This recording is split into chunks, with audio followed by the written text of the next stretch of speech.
All right, hello. Hey ho, let's go.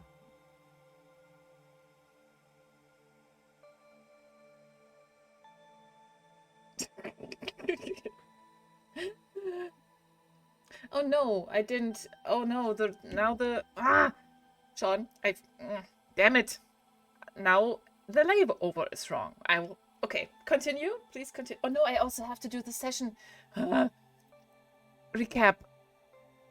Okay, I can do both. Huh? I don't. Um, no, I'm going to give us a summary of what happened last time because it is my turn. Unless you have something that you want to say, DM.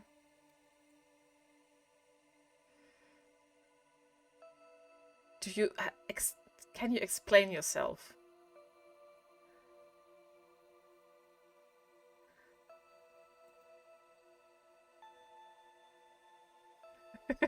Actually, that's fair. Okay. We are level 4 now, but that has just happened this session. Last session, though, we started out by doing like little odd jobs first for ourselves. Karma started reading up on the manual, which is extremely boring, but their supervisor Bookman kind of asked them to. Well, yeah. While Juno wanted to find out who deleted the file on the races she was looking into the arena from the computer, or maybe find a way to investigate how she can figure out who's deleting files, etc., etc. And for that, she goes to the robotics specialist, Dr. Talos Morgan, who's a little bit of like a weird hermit on the ship with like vault doors, but we don't know, very enigmatic, strange person, gave Juno a spider robot called Experiment 755, so further called 755, who can hack into it and give Juno like a link to this pink. In exchange, she wanted to look at Juno's prosthetic leg. Generally, very strange character. Kama wasn't there, but I could hear his approval. And after that, Talos Morgan locks the doors again, not taking any further social interactions. And Juno does manage to get into like one of the servers and plant the little spider for one of the links. I know that there are 3 servers that I still have to do this to. That if I want like constant updates, if things are getting deleted. Afterwards, Karma and Juno are being called to combat practice with Bijou. And Karma fights against a guy named Alistair and wins. I think it was like a 2-1 scenario. Oh, okay, sorry.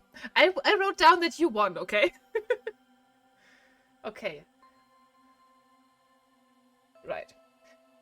While Juno had an easy time with a barista named Sweetness. Like, she did not want to be here. But she was just, like, doing this because she had to. My training got interrupted when Bijou has an emergency mission for Juno and Karma and her. Like, the whole specialist team are getting called because they have sighted a ship that has been in trouble and they're not answering communication, which is like a very occurring theme. Like, whenever we are not getting communication, something is not okay. And the tractor beam of the SSR pulled the abandoned, or what we think is an abandoned ship, or whatever, into their cargo, and our mission is to board the ship that isn't answering and might have a problem. We're getting a team assembled, which is 3 of gunners, Maria Holstock from Palladius, Samos Castleberg, I think they were Starborn, and Felix Hume from Nivitria. Based Germany. Do you think he had a very fun accent? Do you really think it was German? It didn't to me. Well, we enter the ship, and we are not finding any people. We find a lot of glow moths, which is an illegal invasive plant, and we find glow mo hamsters who feed on that kind of stuff. And they're capable of repeating certain phrases, and they're extremely terrified and traumatized. They're screaming about that they are going to die. Demis and Felix are quite helpful. Maria is a bit of a Palladian prick, but we are going to go through the motions and search around the ship for survivors or any indicator of finding out what happened here. Discovering that most of the brains of the dead bodies that we're finding are missing, we find out that this has been an... I forgot the pronunciation. Oigo? Orgeo. An Orgeo. A like spectral kind of monster roaming the galaxies, and very fascinated by the human brain by consuming it, I believe. Terrified, because protocol with Orgeos is destroy and flee. The rest of the crew leaves, while we also collect the glow-mo hamsters. But Juno wants to go a little bit further up. Karma definitely wants to leave, but Juno convinces them to at least look at the top floor if we can find any like indicator what was going on here. And on the top floor we do find one survivor that is about to attack Karma. We can prevent it, since Karma is using their abilities of a preternatural sight to knock them out and take them off the ship with us, back to the SSR, which detaches the pest smuggler ship, which it essentially was, and destroys it with its cannons, because that is protocol for an Orgeo attack. With the knocked out prisoner, we get back to the SSR, and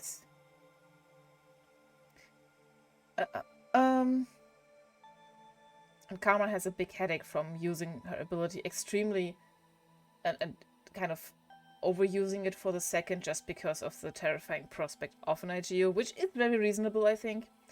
And to get rid of the headache, they meet with Dr. Cleo Salem, who we met earlier and has similar abilities to Karma, or at least we don't fully know the extent of their abilities, but they promise Karma to help them. Karma does not trust them, but they offer help with powers, with the powers and abilities that they portray. And it is unclear where they got their powers from, like Cleo Salem, which is also something that Karma really needs to find out before getting more info from them.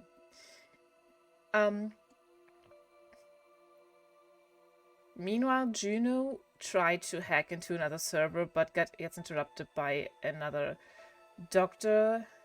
Istvan Khan, excited about the Glomos, but Juno sent him off somewhere else. And he really wants to talk to her, since he did not know that she is not human, and he is like an alien specialist. And I think in the cargo bay, while they tried like waiting back to be decontaminated from the visit of the smuggler ship, Karma trusted Juno with the information that they're getting in reach of a planet called Ytrinus, which is essentially... Yeah, okay, right. Yeah, in the hallways. And this planet is essentially a supercomputer created by the Empire. And while in reach, Karma asks Juno to help with it. And from there on in, Karma, before talking, Juno disables every camera and serene input in Karma's room, so they can speak in private. And also start with essentially doing crime by hacking into the supercomputer of the Empire. And with Karma's preternatural sight and Juno's ability to hack, get into the Ytrinus, they have time to find out 10 things while having access and being in reach of the supercomputer. And that's where we left off.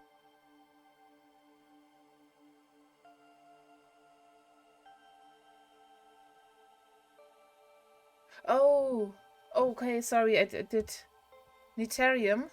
How is that spelled?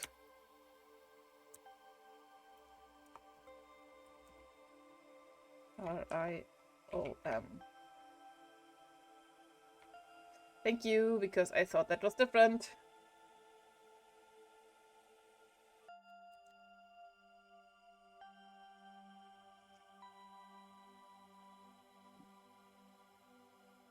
Okay. Oh. Okay. Okay.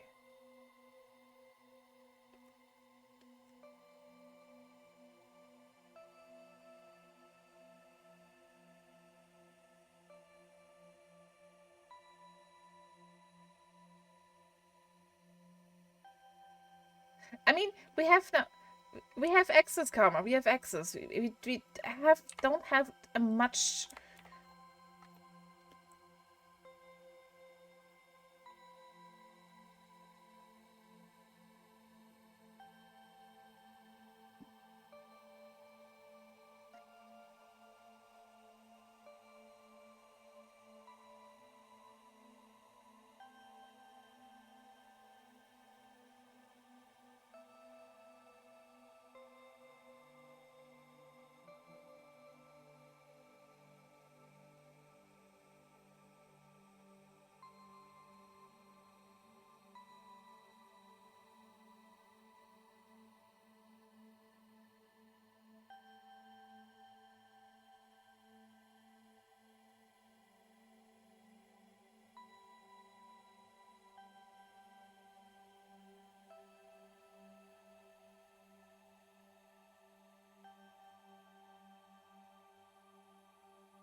Oh, we get like everything all at. Oh, okay.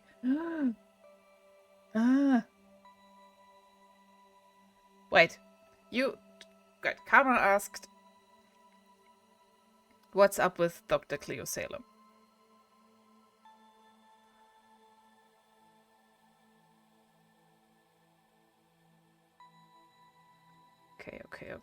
Okay.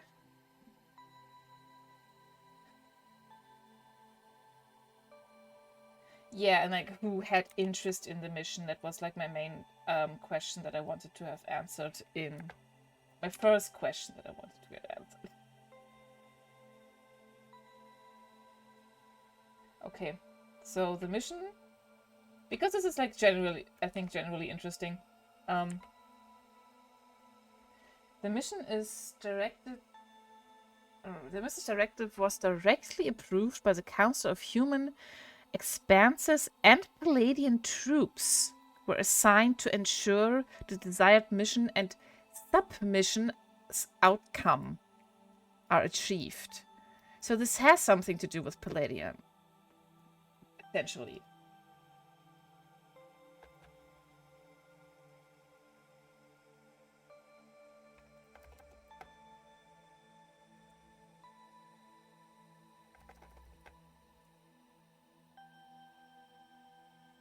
That doesn't sound good, honestly. That sounds extremely not good for us.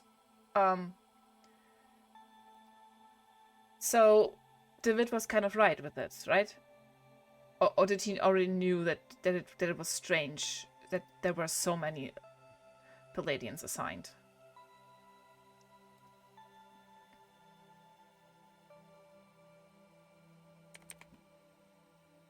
Yeah, he did. I mean, that's why we are hired.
What?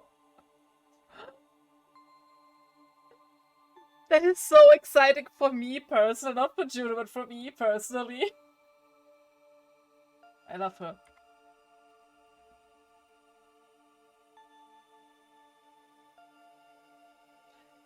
Yes, you do.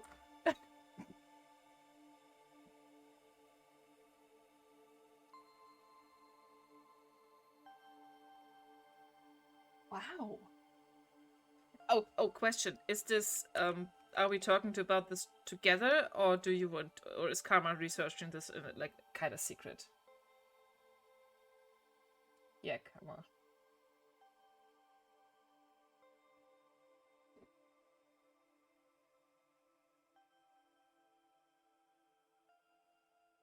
Yeah, okay. Fair.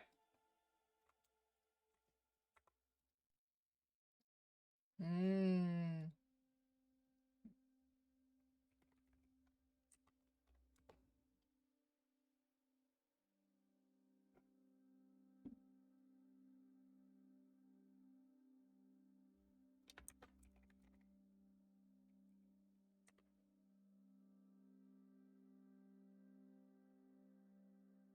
Okay.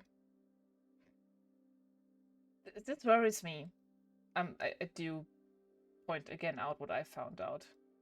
We should discuss this with DeWitt as soon as we can. I feel like to give him a little bit of a heads up. Maybe a little bit out of. Yeah, it is, but it also confirms the fears that he was portraying. Um. Okay. Okay.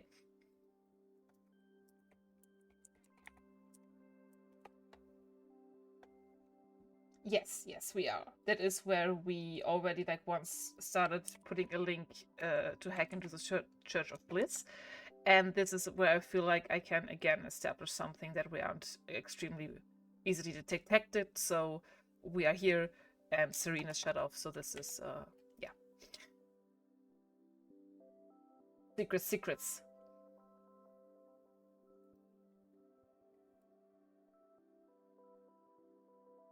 To which question?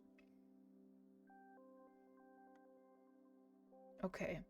My next question kind of aligns with okay, who was interested? Like what powerful people and organizations were interested. My next question was what is really in the Santiago Rhapsody's mission towards Earth? Like, what are we finding out? Like, why the quick start? Why such an enormous ship for few passengers? Why Atticus to Earth?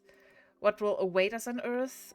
And yeah, why? Why the fuck this ginormous ship that can't be hauled in an Atticus um um um um normal port goes to Earth with these few passengers so quickly?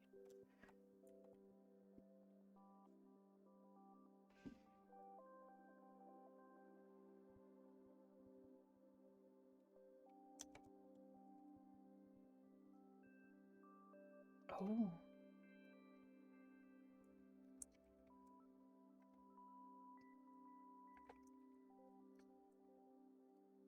Claymore Yilton? That's an interesting name. You did something to do with the knife that we found in the church, right?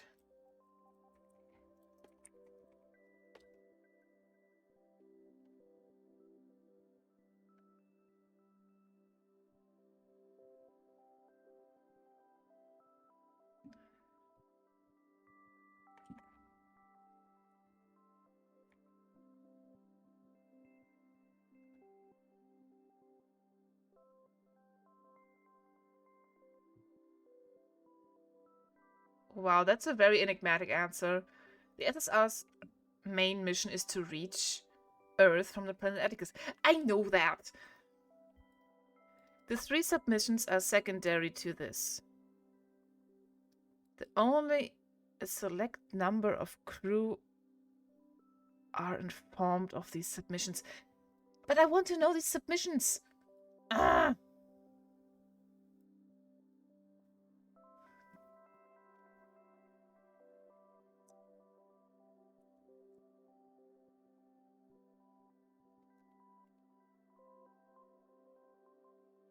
Wow, wow, wow, wow, wow, wow, wow.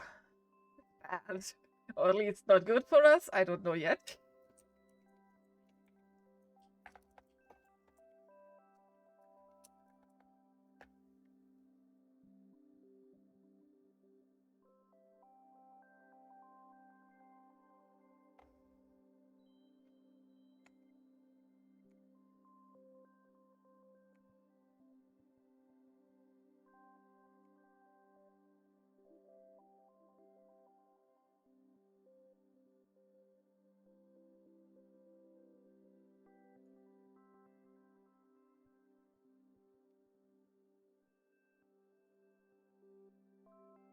Mm.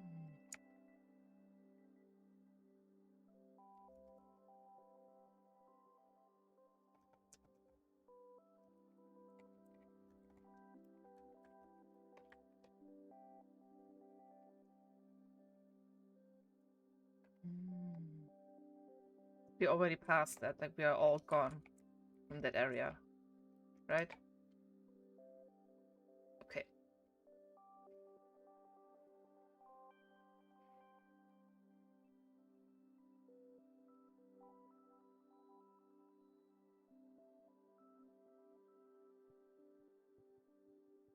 I'm not mad at that. Would I'm not keeping secrets, but I am not too keen to answer these questions with Karma's full awareness, if that makes sense. Like, if I get a chance to like have those answers in private, that's fine. But if Karma wants to know or ask, I won't lie or be quiet about it. Just say. Correct. Correct. I'm not being secretive, but I'm being careful with what I'm having next.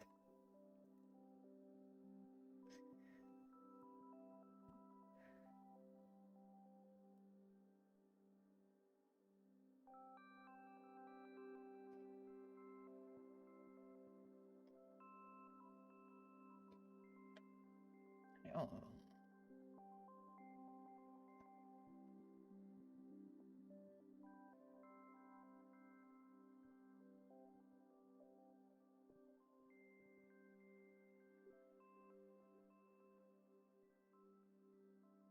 Yeah.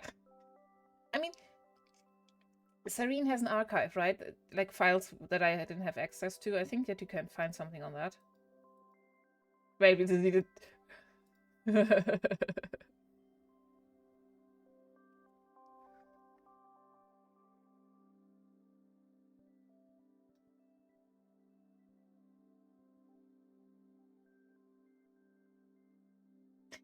Right. Yeah. Yeah. That's kind of yeah. Okay.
Hey.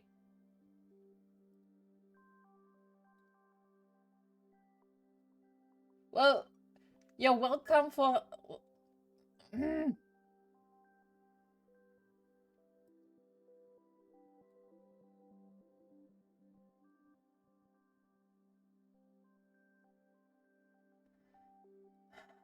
Fine.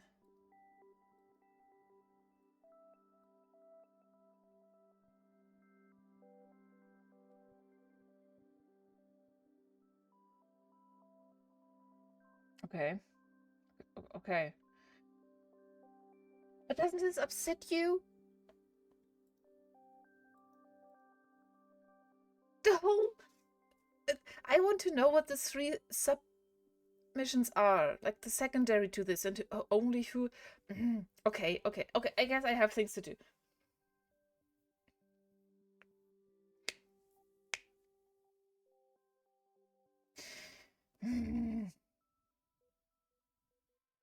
Yeah, I'll do. I have an idea what I want to do. Okay.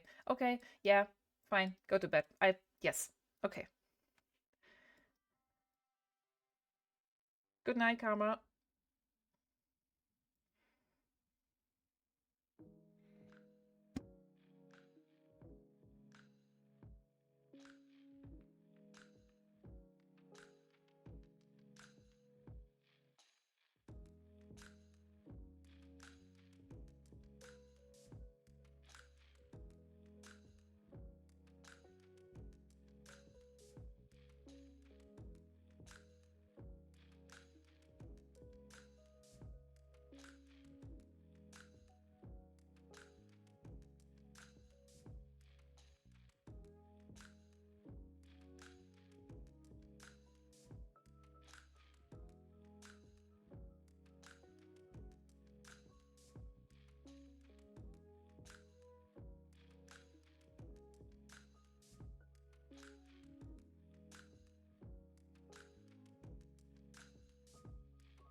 Hmm.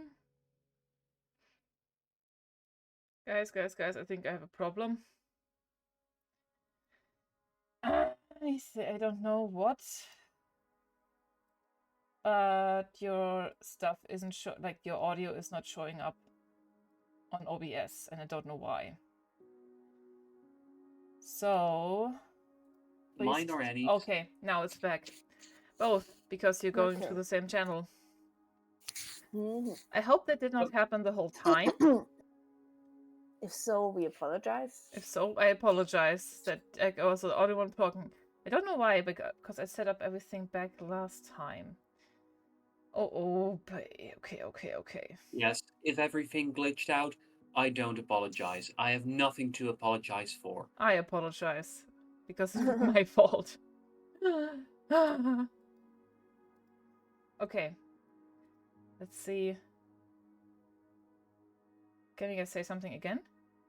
Yeah, I am wondering. It says that their talents has the ability, glimpsing into the essence of talents have locked doors we could hardly imagine. And that kind of registers with Karma a little bit because of the way that she got off of her planet and onto Esticus. Yes. However, with the way it's worded, I feel like that's just a term of phrase and not literal doors that they unlock.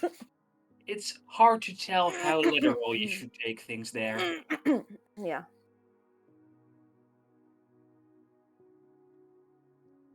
Then again, if it's a coincidence, it's a very odd one. Have I ever seen slug beings on my planet? I don't think so. Like, I don't think asters exist on my planet, and they are definitely not used to unlock people's xenoneurological powers, since xenoneurological powers aren't even the only thing on my planet. So Yeah, you yeah, we're definitely don't recall a meet and greet with Mr. Slugface. yeah. And it's not like at the military academy that I went to, that they just had a day. Today is Space Lock Day. We're gonna introduce all of you to Space Lock and see who gets something from them.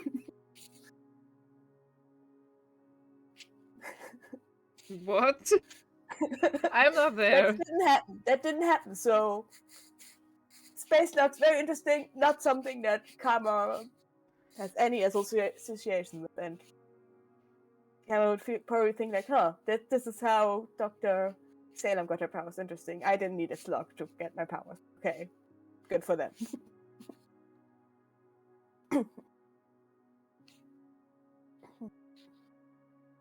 Boy, oh boy. Yeah, no, the Asters wouldn't do well on my planet, but their salt problem. They are not.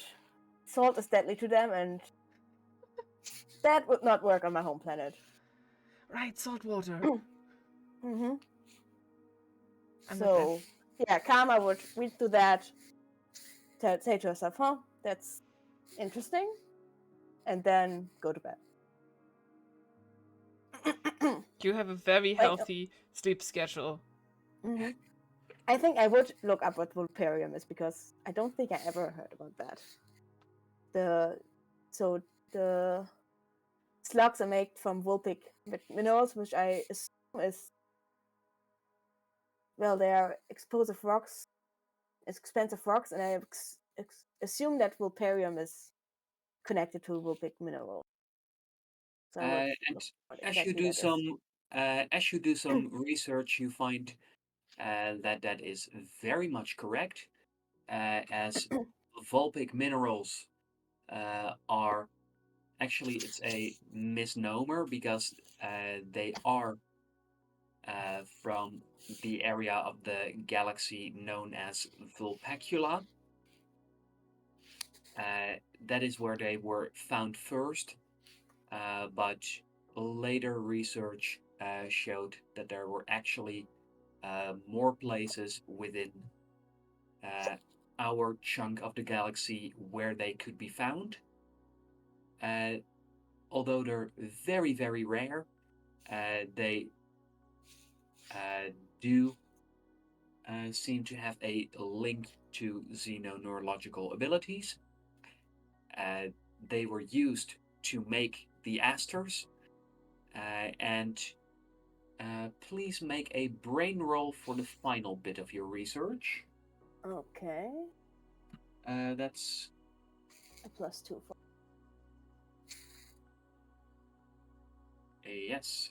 So please make a roll. That's a 3 for a total of 5.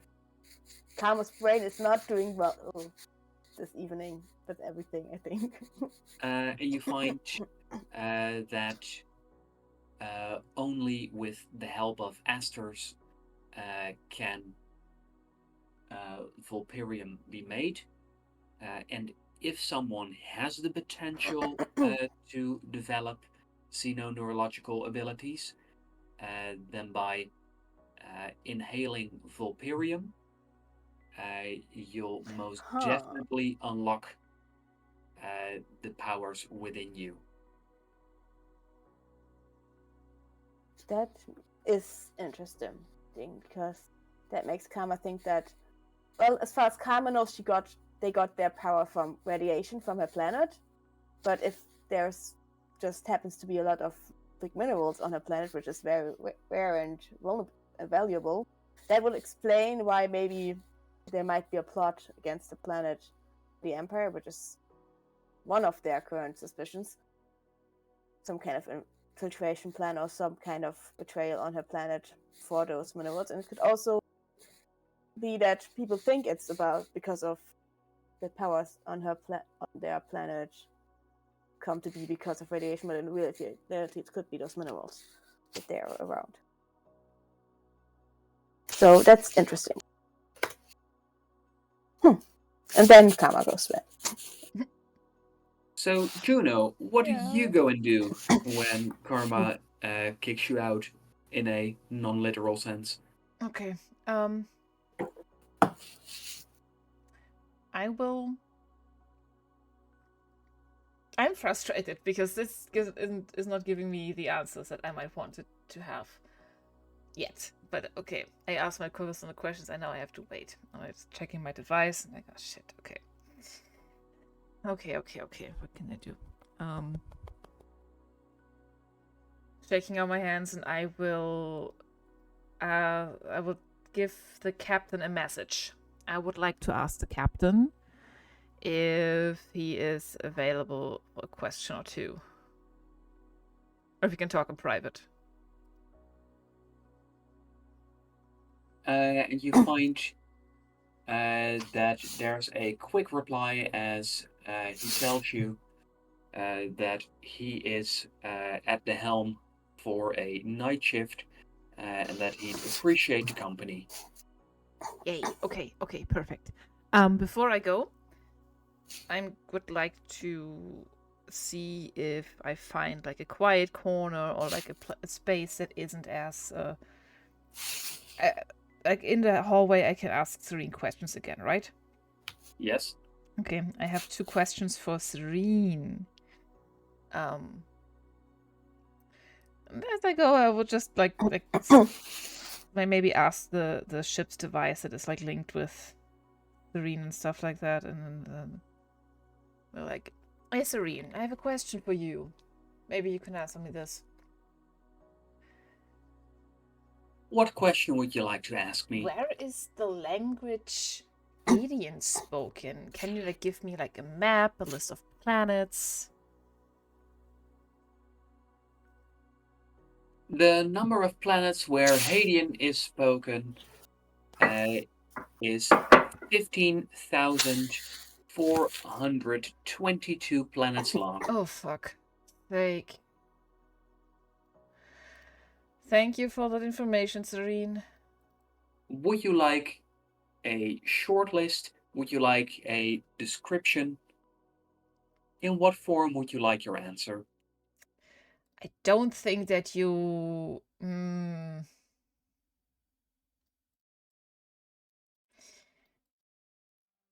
Can I search in the sector of the. Oh god, how did I call the cluster? The star. No, not the. No, that's the wrong cluster. Can you search in the area of the Epsilon Nebula system? That is where I'm from. Like, actually, so. For audience.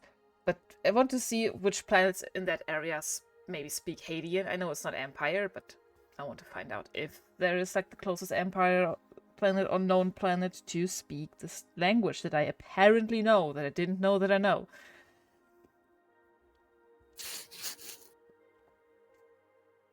And then Serene goes, within this cluster, Hadean is spoken on 3 planets. Okay. These planets are in alphabetical order: Borium, Dubina, Lubina.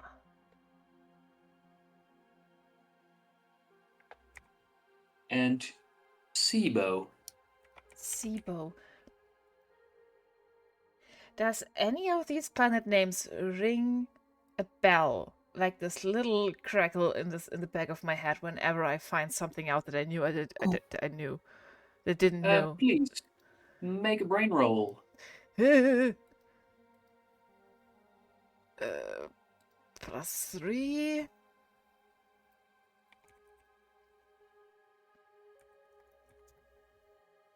I rolled an 18 for 21. Excellent. And with that final name, Sibo, it rings vaguely familiar to you. Okay. And as your mind ponders what it might mean, what you know it from, you find that for a brief moment, there's an image that flashes before your eyes Flashback? as you try to link this to something, anything from your past. And this is what you see. Okay. This is interesting.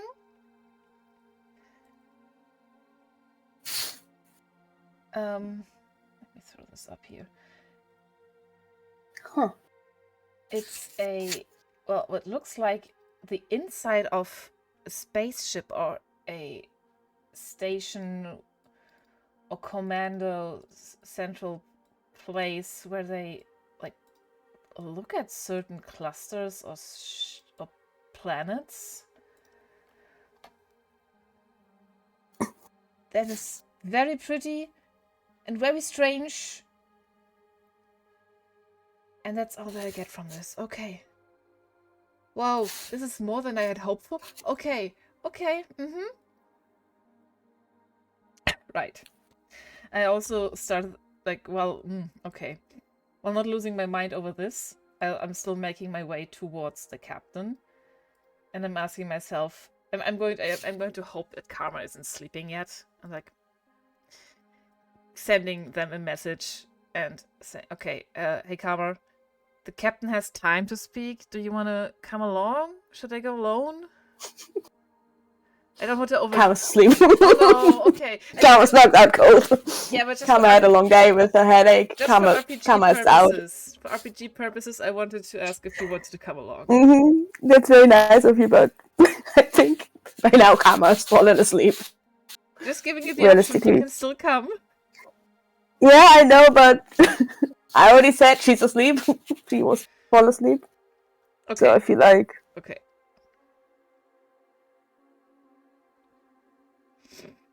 And with that, Juno, as you slowly make your way towards the helm, could you please make a luck roll? Oh no, is this because I went right into somebody and can't do what I want to do? I got luck bonus now. We leveled up. Yes. I rolled 18. Excellent. And as you are making your way towards the helm, you can hear, "You're looking fine as ever," as Astro shows you thumbs up. Your best friend. My Astro. best buddy. Hey, Thank you. Astro. I wave. Very uncomfortable. Still loving the bold fashion choices. Keep shining, Queen. This isn't really a choice. I just got out of the spacesuit, and I imagine I'd be like still like in like compression undergarments, like for like spacesuitings. This isn't a choice. This. Never mind. Yes, of course. It's not a choice. It's your way of life. I completely understand. I don't understand you. Now that's pretty deep. I don't think any of us truly understand ourselves. Right. So that much is true, yes. You really get what's going on. Do you? I don't really. I just found out that I know a whole language. So I really don't know myself, Astro. Astro, sorry. Well, do you speak Hadean? Can't say I do. Ah, okay. But I'm about to head out. Need to see the doctor about something. You alright? And you're still coming to the party? Right, the party. When is the party again? Is it this? Is it tonight or tomorrow night? No, tomorrow night. Tomorrow night. I guess.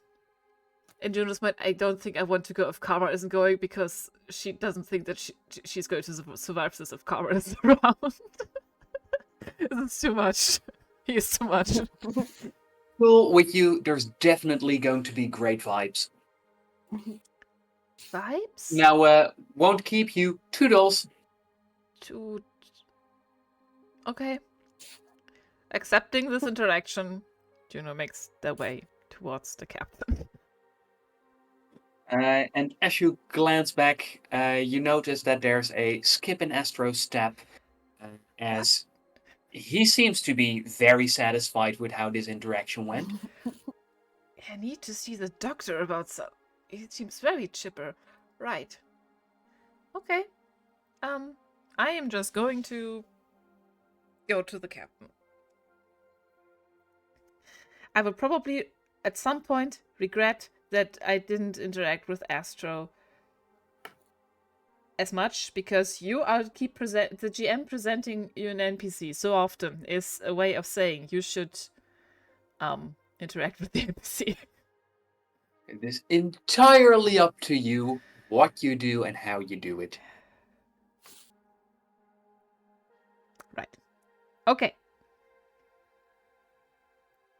However, as you reach the helm, you find that things are quiet, as it is only you, the captain, and a cleaning drone. Oh.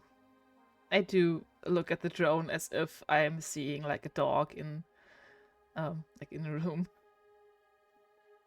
And as you give it attention, it quickly stops cleaning and makes his way over towards you to nuzzle your leg. So they are kind of like dogs. I don't pet it, but I kind of put my hand on it, like, okay, hi. And with that, it releases a series of robotic bleeps and bloops that seem quite happy. And the captain comments, well, for a lot of the robots, people decided that if they were to go and have a personality, that this was better than most of the alternatives. Honestly, I'm very much on board with this. Good choices. Oh, talking about like dog-like or pet-like behavior, I hope that you are satisfied with how the mission went that Karma and I intended. First of all, hello, Cap. Sorry, bursting in. He Need to smiles work at on you that. and goes, hi. Well, from what I've been able to gather so far, is that you managed to save the only survivor on board. Yeah, that's also what I wanted to ask. Is it okay? Because I just picked up a person and put it on the ship, and I just later realized that that might be a problem. There was a person in distress and you helped them. Yeah. I mean, the whole team did. It wasn't just me. Without my partner Karma, we would have been attacked by him. Well, from what I gathered, you were quite vital. Guess. Yeah, I guess. And in all honesty, it's good that we have, and please don't let Bookman hear this, it's good that we have rules as a basis, but when it comes to saving people's lives, the choice is often easy. You save people, you help people. That's what it's about. I kind of think about Karma being very afraid, and for their own reasons and their own goodwill, but they very much wanted to leave before we could save them. So I'm like, yeah, I guess I just to make sure that we are that I am not putting myself in danger when doing so, or others. And I do have to wonder, why the message? Do you have something Yes, urgent you want to discuss? I have a question. And Well, I just won't tell you. No, wait, let me rephrase this. I will, and Juno kind of trying to find the right words at what she's trying to convey. Once again, a little bit awkward, naive, whatever you want to call it.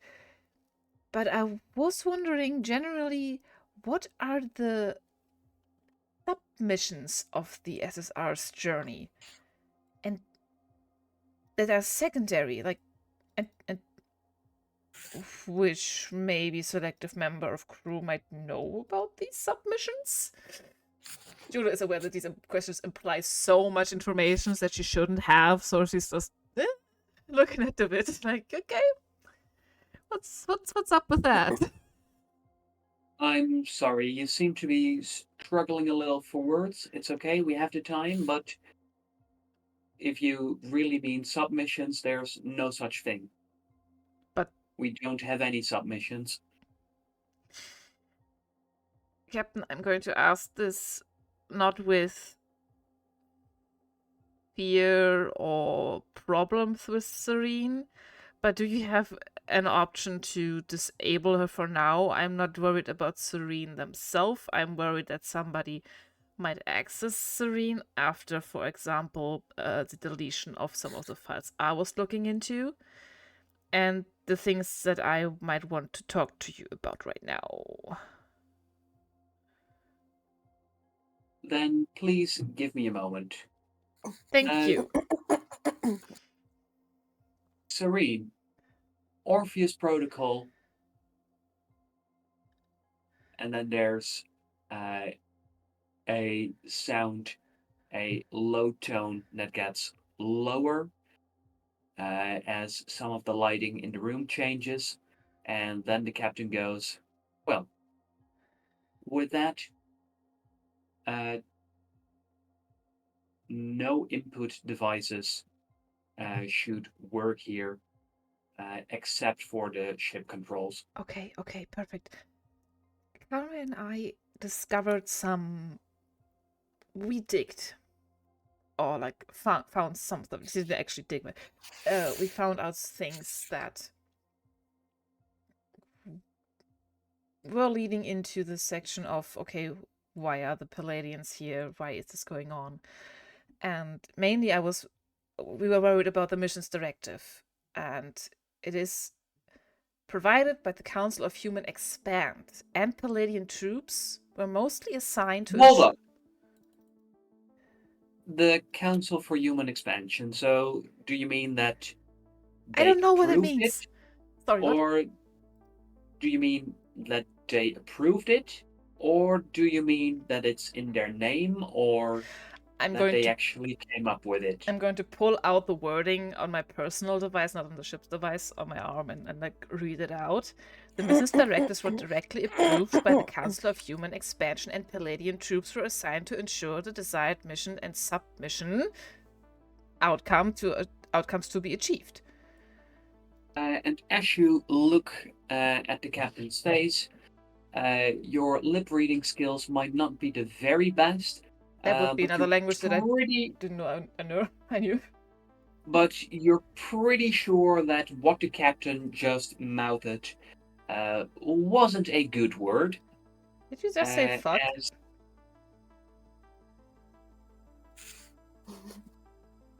As he goes, this thing goes up a lot higher than I expected. What are exactly the Council of Human Expansions? Does that mean the council? Is it a council in the Empire that decides who goes on certain risky, maybe life-threatening missions? No, it's worse. What? The Council of Human Expansion. Uh, did you, by any chance, browse the handbook? No. I know that Karma did, but I have not fully put any of my attention into this. I want to be fully honest with you there. I mean, barely. Well, to put it bluntly, the council is, except for the Empress herself, the highest authority in the Empire. Very high. Yes, given that it's a very small council, that there are millions of journeys sanctioned every day, the chance of the council approving one individual mission are laughably small. There has to be something special.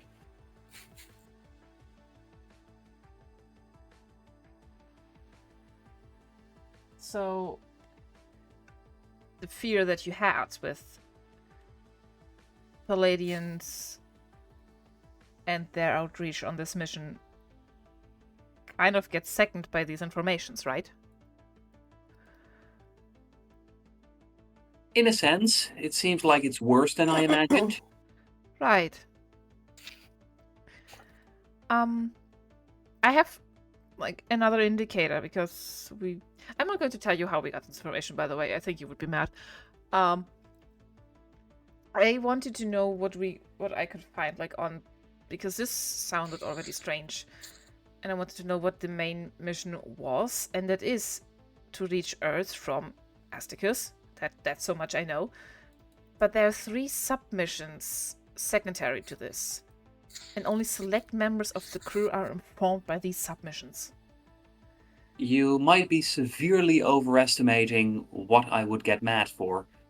I took you on board in order to investigate, and from what I can tell, you seem to be doing a great job of it.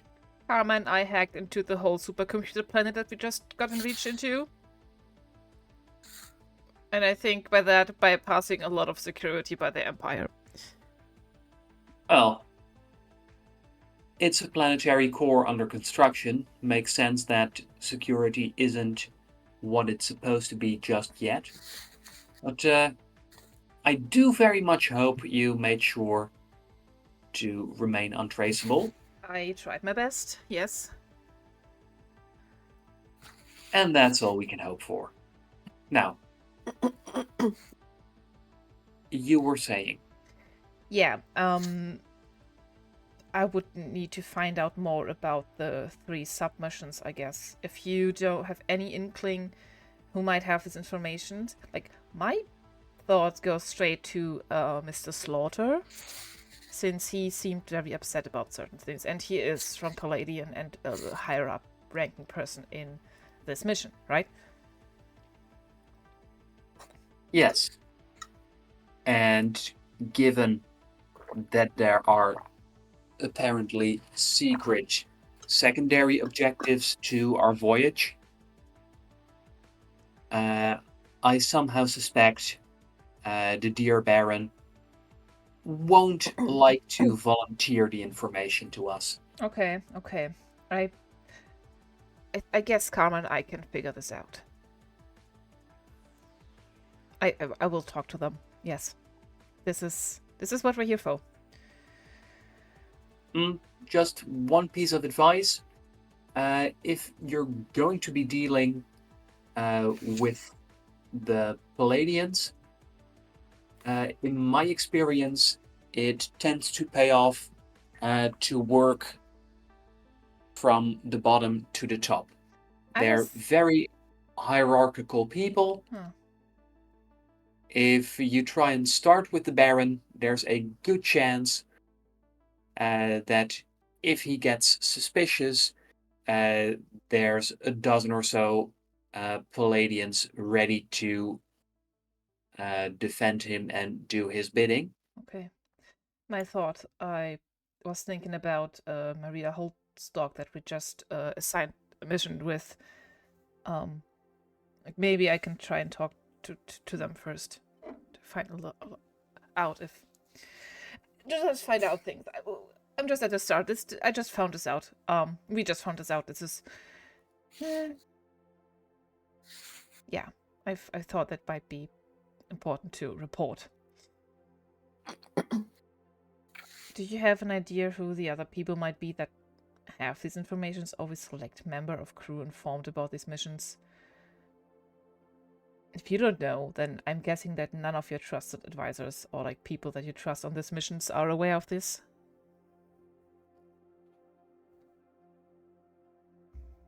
Yes, and from what I would say is that the only people who'd be aware would have been appointed by higher ups within the Empire. Okay. So stands to reason that the high-ranking Palladians, Mm-hmm. so those would be the Baron and Napoleon. Napoleon. Oh, he's the petty officer. Yeah, okay. Squadron. Okay. Yes. Yeah. Those two are pretty much given. However, we can't assume that those are the only ones. The Palladians, they do stand out very much. However, there are a whole load of new people aboard the ship who I haven't worked with before, who haven't flown on a spaceship before. Mm-hmm. It wouldn't be a stretch if some of them only were signed up because they have some ulterior motive. Okay.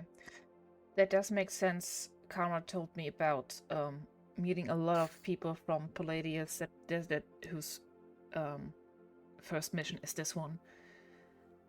And if I would want to be smart, I would want to also have a spy on the lower levels in the sense of hierarchy on the ship, right?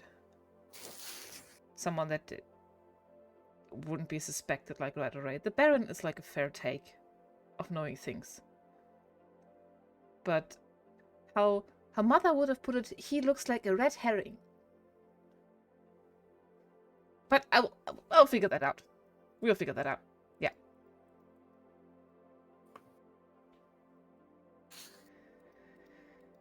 Well, if there's any help you need from me, I will let you know. I have maybe one question. This isn't extremely directed towards this, but I would like an honest answer. please do tell me. I was wondering what kind of laws we obey on this ship in regards to, of course, we are on a ship you work for essentially the Empire, correct? Well, work for the Empire. It's You are from the Empire, the and government. You have to deal with them. okay, and because it's And if you don't, you're a pirate. wait, but there are planets that aren't under the influence of the Empire. So are these like pirate planets? Sorry. Well, Interesting. most of the planets where humans live on are part of the Empire.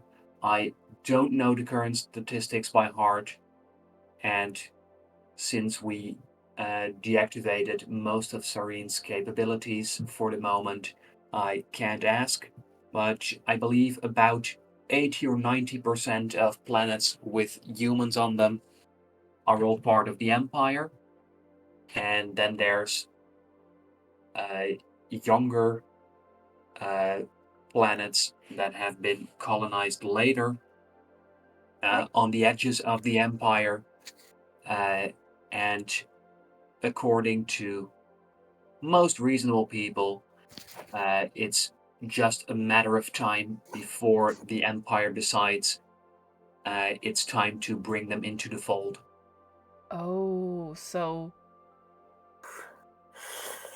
Oh, wait. Because from experience, they've learned that their rules and regulations are quite limiting when you try to set up a thriving planet. So, to use some old Earth speak, they let it be a bit of a Wild West for a while, and then when they can see which planet is useful, that's where they install a strong local government. Why West? And of course, is that important? I'm not sure, but it's an old Earth expression, I've been told. Huh. Okay.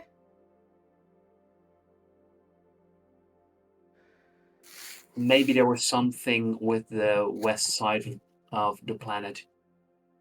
Interesting. I don't know enough about Earth. Well, Bullshit. I'm not that great with my Earth literature, but I'm pretty sure it comes from the famous novel West Side Story. Probably. I will look that up. Well. The Empire is full of shit. The Empire is full of shit. Bullshit.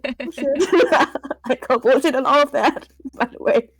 Yeah, I mean, I'm not there, but I believe just the so captain. you know, just so everyone knows, I call bullshit on all of this. I believe the captain being also just the person of bringing over these informations, and I can hear like the hint of this is what they tell me. I am aware of the implication, and I kind of look at him, and I hope I kind of clock that. Okay. Yes, you do. Okay, then going back to my actual question, what laws Oh, will yes. the ship, like the ship structure and hierarchy obey? Because does the ship obey the Empire's laws at all time, or does it obey the ones in the system that is passing through? And how would it be enforced? Well, let me see. Let me see if I still know the text by heart. By engaging in interstellar travel, all crew and passengers of a spaceship submit themselves to the authority of the First, Second, and Third Council of Human Expansion. Of all capable humans who undergo such journeys, it is required to familiarize themselves with all handbook articles which are likely to affect them directly. Therefore, digital and physical copies of the handbook should be available to all crew and passengers, both before and during the entire duration of the interstellar journey in question. If a more recent version of this handbook has been published, it takes precedence, and this text is to be considered null and void. The contents of the handbook do not replace the laws and regulations which apply to the jurisdiction of the governing body under whose flag a vessel flies. That means Azteca's laws apply here. If irreconcilable differences between local laws and regulations and the articles within the Handbook of Interstellar Transportation appear to be present, the handbook supersedes any national, planetary, or system-wide law. Oh. So, sorry. Juno's mouth is wide open. Her forehead is covered in wrinkles. Her eyebrows are up. She. Oh. To follow this up. Huh. Had to learn it by heart 40 years ago, still got it. That is quite a feat.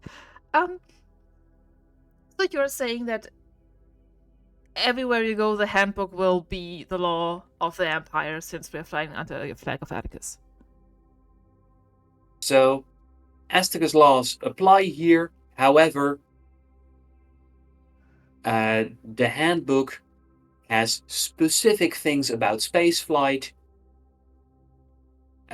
those go first.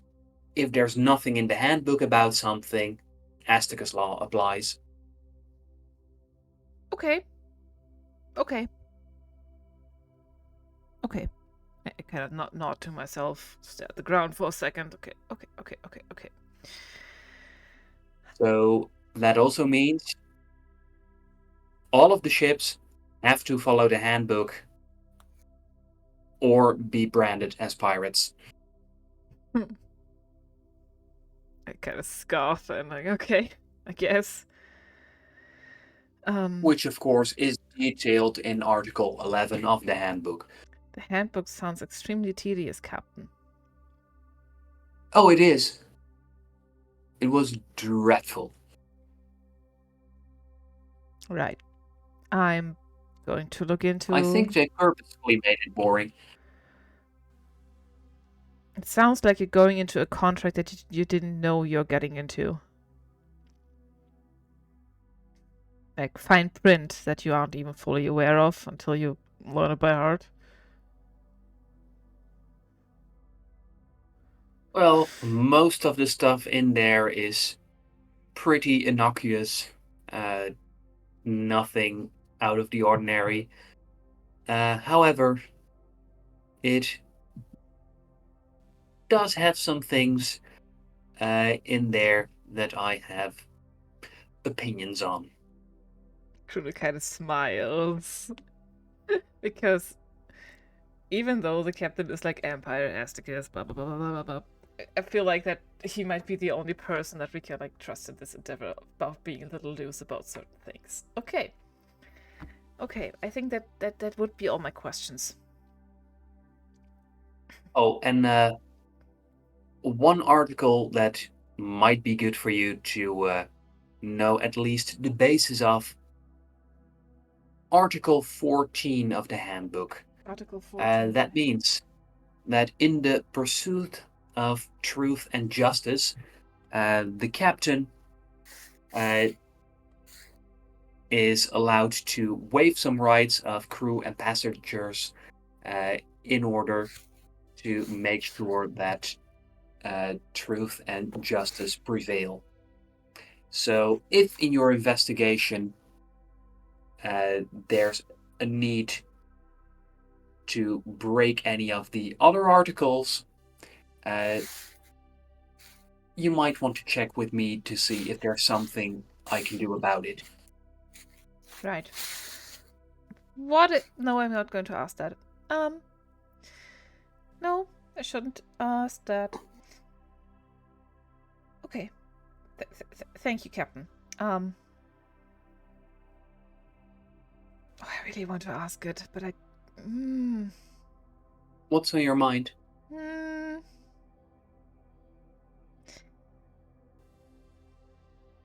What if... This is a very hypothetical situation, Captain. A person has already done things that are outside of the Empire in the laws, outside of the Empire a certain crime. That very much depends. Are they offenses of magnitude, as detailed in Article 11? Oh boy. So, are we talking mutiny, murder, rape, mutilation, piracy, sabotage, criminal endangerment? So these are like all the major crimes. Okay, let's go with this hypothetical. That wasn't what I was aiming at, but what would happen to them? Those are the big no-nos. And if you do them on a ship, that means that after you leave the ship, if you haven't been punished, someone will come and get you. Okay, but what before they get even on the ship in another place? That's not the Empire. And then they got on the ship.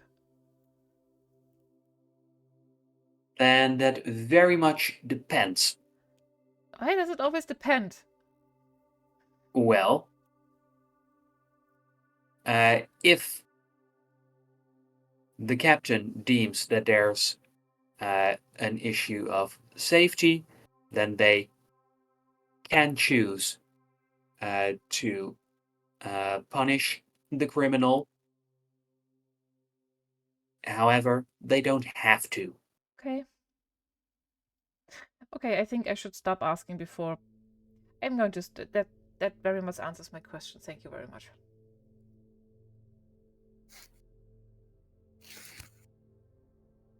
I'm not a good liar, dear. So yeah, that's the character that I'm here doing here. So thank you, and I hope we can give you some more information on what we found out about the secondary submissions. We'll get in touch. Very good. And I would like to go for like an awkward handshake with the captain.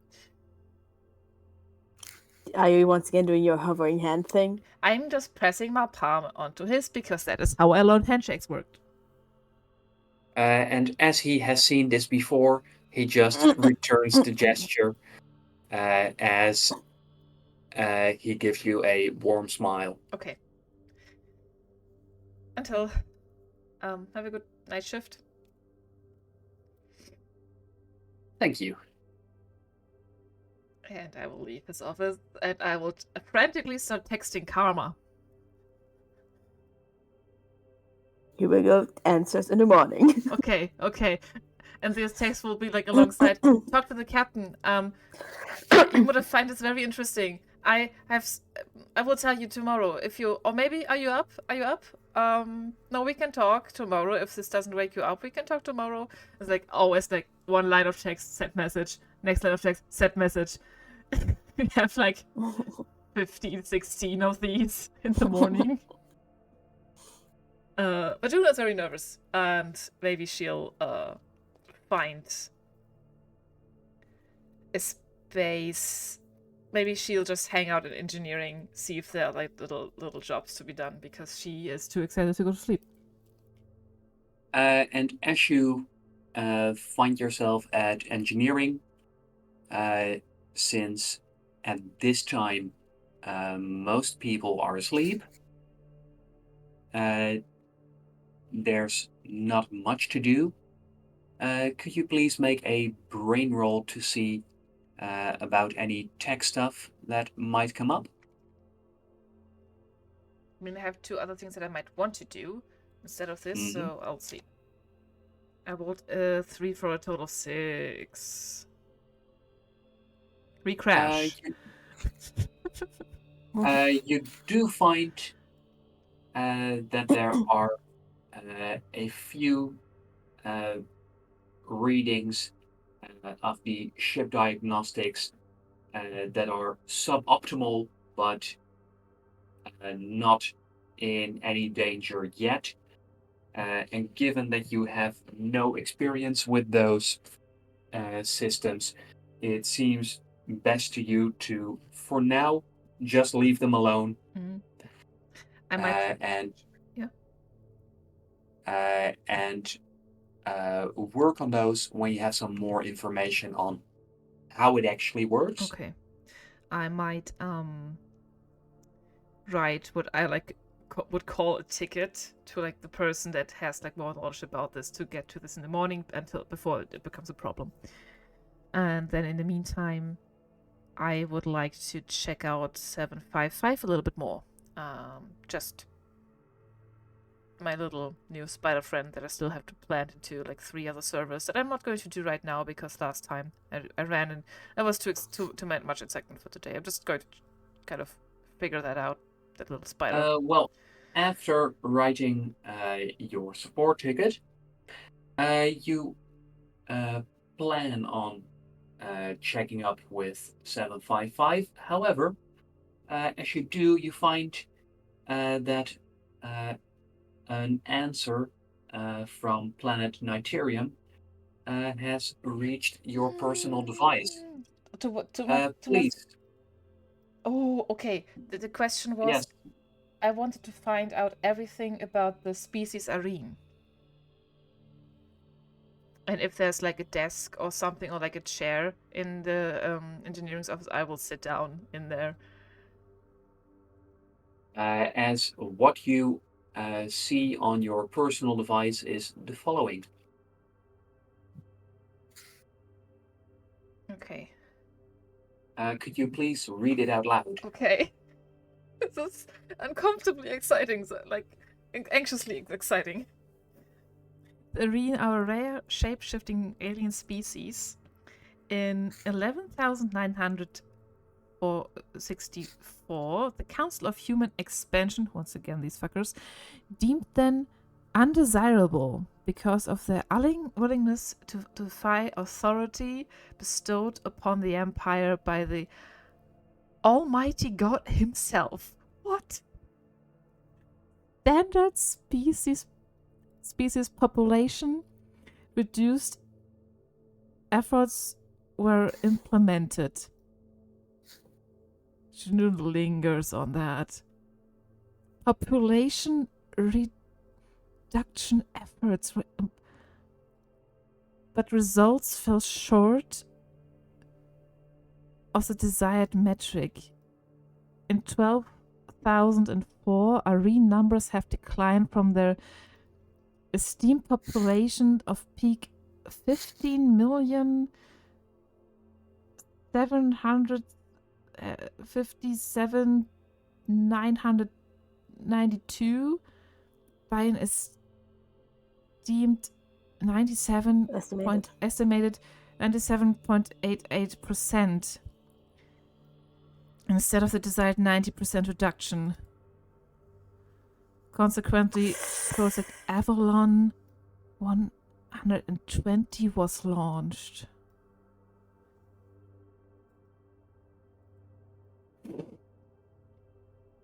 Juno has a bad feeling what all of this means. It means they try to They try to genocide my race. Yeah. Yes, but apparently the genociding wasn't quick enough, so they decided to up the ante with whatever project Avalon 120 is. I might cry right now. It's this. That's rough. I'm going to look up Project Avalon.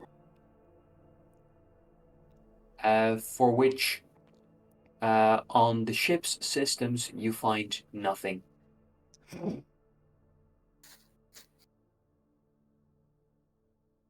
I mean, if it's something worse than genocide, then I understand why they wouldn't want general people to find out about it.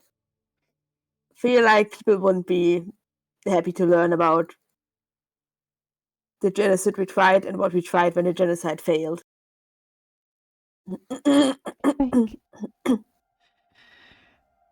I want to give the captain another question. Oh no. Okay, no. Okay, no. If Serene even tells me that this isn't even a classified file, then would I know that we don't even have something about this?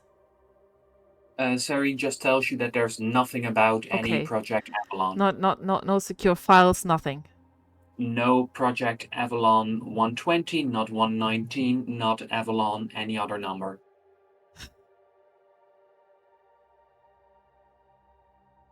And alone in engineering, Juno just it's going to think about it. Might have a little cry. Not a little cry, it's an ugly cry. And spend her night in engineering. Sleep with her head on her desk, whatever. You never go to your room, do you? Never. I don't sleep. I don't know. I enjoy the beeping and the buzzing of the engineering station for now, while having my realization that I'm in a territory of people that want my species dead. And as you go to sleep, I'm going to ask you for one more roll. That would be a disaster roll, please. Oh dear God. Somebody going to find me crying in engineering. It's a 5. Esther comes in again. Okay, thank you very much. And with that, we're going to go to our break. Why? That is so okay. You'll find No, out break. after break. It's break. Ah. Okay, going to break after. Okay, boarding my house out until.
All right, let's go. Hello.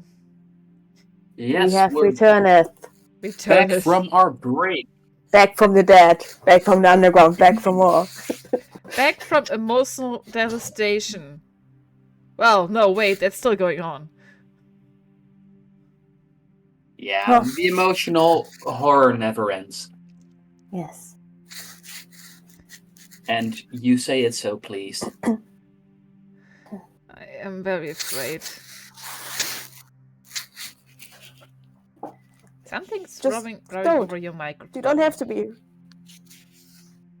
Something's rubbing slightly Me? over your mic. Is everything okay? No, that was my chair. Okay. My chair makes weird noises when I How lean do back you rub your sometimes. chair across your microphone? No. My chair makes weird noises and the mic microphone picked them up. Okay, just check it. Fair enough. I did not pick up my chair and rub it against my microphone. I'm glad. That would Just be checking. strange. Would be like the duck thing that we talked about earlier. Anyway. Not talking about the duck thing again. Okay. Okay. Where were we? Juno was You were falling asleep. the night in engineering, crying. Yes. And I do believe that we left off with a disaster roll. Yes, and I rolled Yes. a 5 on You rolled a that. 5. Yes. Let's check in with Karma. Uh-huh. As Karma, could you please give me a luck roll? Sure. That's a +1. And I got a 3 total. This is also a disaster roll.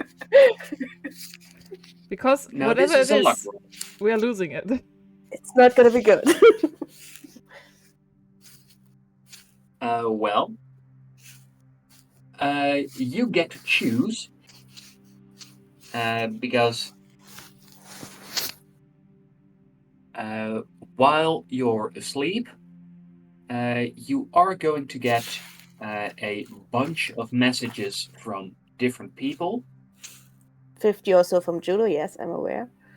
Yes. However, there's also a high priority alert from Barty. Mm-hmm. And you get to tell me how you have the settings on your personal device. Does that make it true while you're asleep? Basically it comes through, but it remains unread by me, so the others wouldn't get a notification that I received a message, but they would get through to my device, and I would probably see them in the morning. But I take High it from priority, that. I would probably have an alert for that. I probably would have probably after like a couple hours of knowing Juno and their texting behavior, would have silenced them and just regularly check their messages every couple hours, because this is a lot. But yeah, if Barty messaged me, he probably would have an alert. Probably would have an alert for that. That would wake me up. In that case, then yes, you are awoken by an alert from your device, as it says communications emergency, please come at your earliest convenience. If that is not very soon, then just please come quickly. Okay, I would probably get ready quickly, get dressed in fresh clothes, maybe if not shower, at least wash a little bit, and then grab a coffee and a snack and hurry to communications and check whatever Juno wanted from me and whatever other messages I might have missed while I was asleep on my way. Juno, what messages did Karma miss from you? The first one was, hey, are you already asleep? I'm going to the captain now.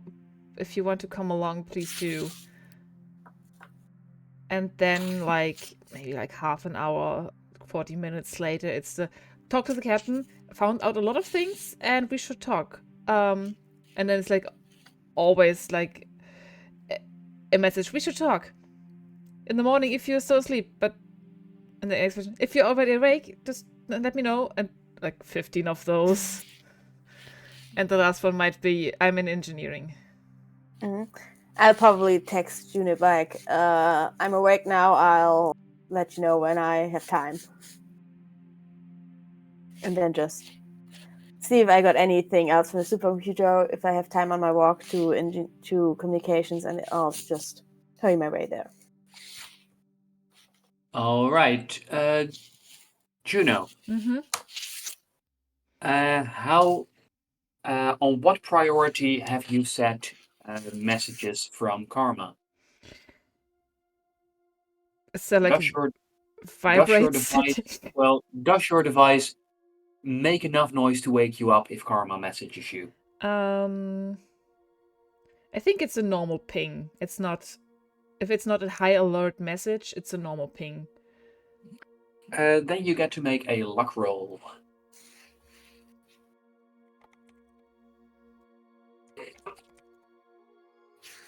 It's a dirty 20. You hear a ping as you're not that deep asleep. You at first realize that there's a ping, and then you hear a soft but steady buzzing close to your face, and as your eyes open up, you can see what appears to be a small drill in front of your eyes, and as you move, 755 quickly skitters away. What the fuck? 5-5? That thing almost attacked you and stabbed your eye out. What did... Okay, that was... I kind of grab it. What did you do? No, that's not my reaction. I'm like... My eyes are completely red. I cried myself to sleep tonight. And I'm kind of glad that nobody from engineering found me here like this. But so far, okay. Gotta grab 5-5. What was that? And grabbing the robotic spider, you do vaguely remember being told, don't let him near sleeping people. Right. Or don't store him in your bedroom, something like that. Right. I will give you right back if you do that again. It was probably about this. I stuff it back into my hood. And when you do You have so, a murder bot. I have a murder you bot. can hear some mechanical noises that sound vaguely apologetic. I will have to do something about that. Yeah, okay. Kind of rub my eyes. It's not getting better. Kind of push my hair back. And if I can, like from the little rest that I got with my racial abilities, I would like to make myself look even a little bit more human.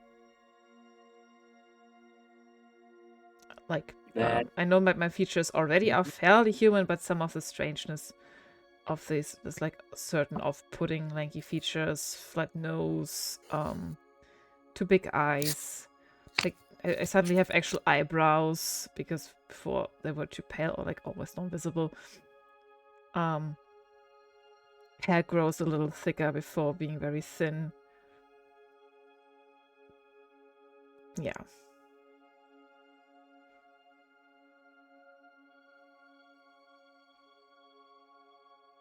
A little less uncanny valley in this situation. Then, as you take a glance at your device, Karma, what message did you send Juno? Awake now. I'll message you later when I have time to talk. So you can report to me. Report me what you discussed with the captain. Okay. And I will text back, still in engineering. Let me know. And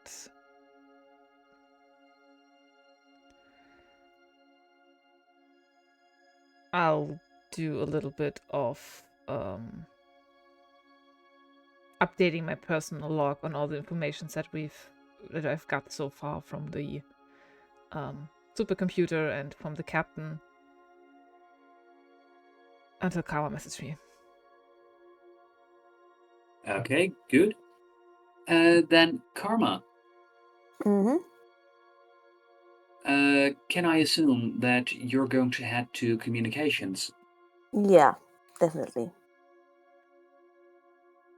I know that Barty wouldn't message me if it wasn't actually an emergency. Doesn't seem like something he would do, unlike other people on the passenger side that like to send unnecessary requests. Sanjay? Well, you might call it not an emergency, but what if your towels were folded in the wrong manner? Who gives a fuck?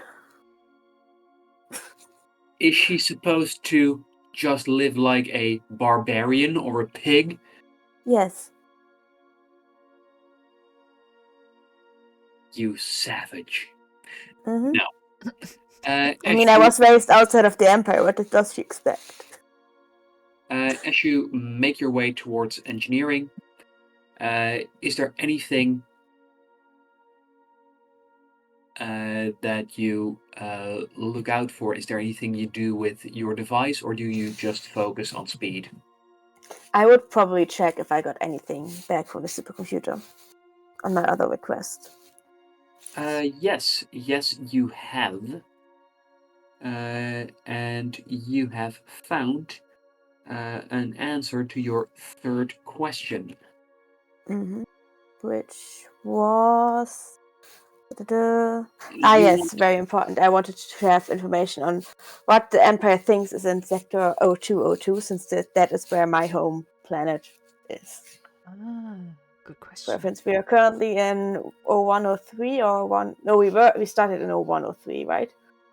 Yes, and you're nearing the edge of Sector 0202. Yeah. As this is the answer given by Deuterium's supercomputer. Do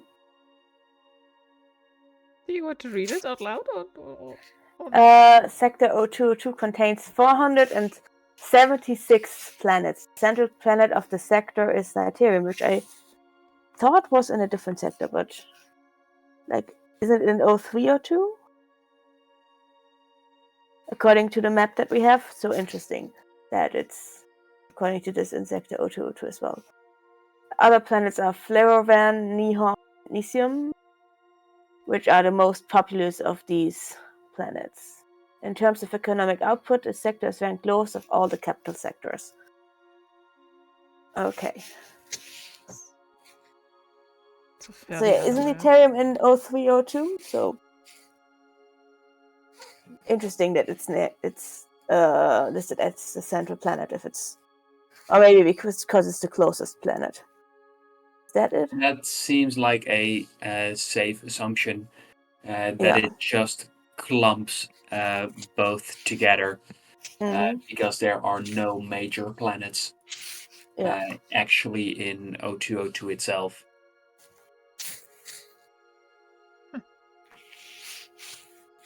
Okay. Interesting. And I would hurry then to communications. And as you find yourself at communications, there you find that there's both Barty, but also someone who you do not recognize, who looks like this. Okay. Interesting. It's a girl with purple hair. Will you put it up? You know? Or... Okay, good. Yeah. Hey, Barty, I'm here. As he goes, well, Zenas this is my fellow communications officer, Karma, and Nice to meet you, Xanas. you can see Xanas looking at you with great interest as Xanas offers their hand. However, as Barty continues to explain, he tells that Xanas is a visitor, as you have made use of avatar pods before. There is also a set of artificial bodies stored on the ship. Oh. Where are you And from? Yeah, no, continue. Sorry. and what you see in front of you is not Xanas's real body, but they are a representative from Niterium. Oh.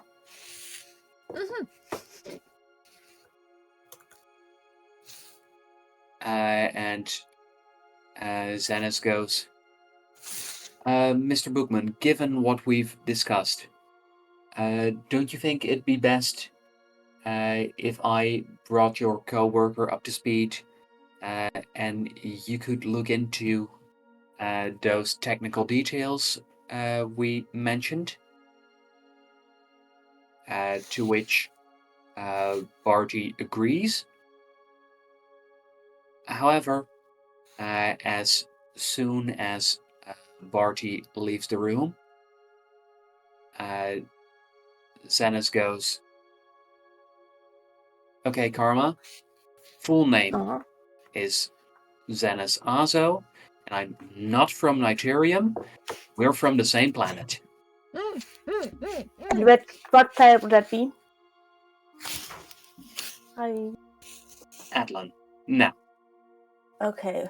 Oh, okay. What's up? What's going on? There's a limited time using some very expensive long-range equipment here. Signal won't hold up forever.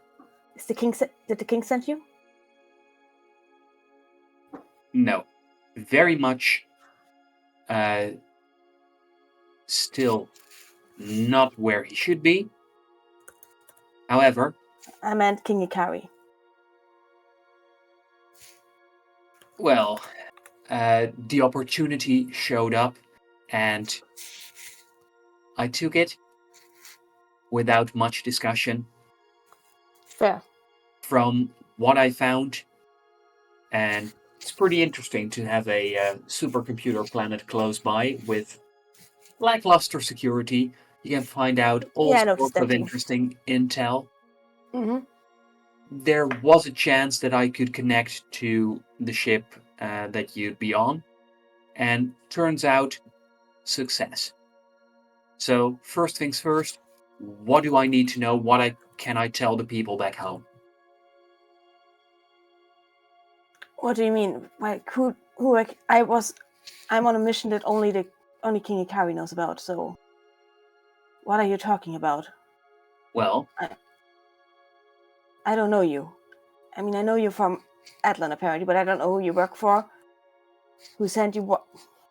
I don't know you. Well, I'm a bit of a hacker, and from the files I could drag together, seems like you are doing important stuff. And I was guessing contact with home could be useful to you. Yes, absolutely. So, is there anything I could pass on from you that you need to communicate? Tell the king that I'm tracking something and that I might need to break into that what I'm looking for, that something might be on Ethereum, and that they have a. You should also let them know that there's a knife from the Yolton family on the planet Asticus in his church that shouldn't be there, and information about the Joel family which they shouldn't have. So pass that on as well. And with that, Xanax repeats to himself the things that you've said to make sure they can memorize it. And any help they can send to potentially break into a prison on Itreus would be greatly appreciated if we have any hidden operatives there or any way Okay. to get Jolton knife on Asticus, prison break on Itrinus. potentially. I tracked the prison transfer to Itrinus that is high profile and came from Nitarium and is happened in the last 2 months. And Okay. As you are discussing these things, can I roll an insight check on this person? Because I'm yes, really unsure about letting them anything know. Is this also with my minus, even though they are from my home planet? please roll, and if your minus applies, I will subtract it. Okay. But you don't know for sure whether it applies or not. That's a total of 16 then, with my bonus. 14 if my minus applies. All right. What you find is that whoever Xanas is comes across as a little anxious, quite uncomfortable with the body they're in at this moment, but also very much focused on doing the best they can. Mm-hmm. Okay, and one more thing, Xanis. Let them know that I have reason to suspect that the Empire might be trying to strike to plan a coup against us or a takeover of some sorts. And as you say so, you can see an alert flashing on your personal device, a notification telling you that there is another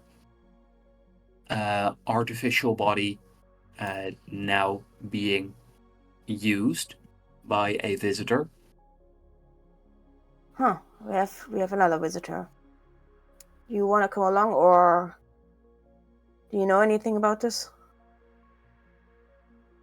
I don't, and to be fair, it could be that that's really someone from Nitarium, and if that's the case, they're about to blow my cover. Then you should go. You don't by chance have any messages for me? Anything? Or any way for me to get in contact with them easily? Any channels? Let me think. It was a little bit of a rush job. What can I do to help you? What can I do to help you? And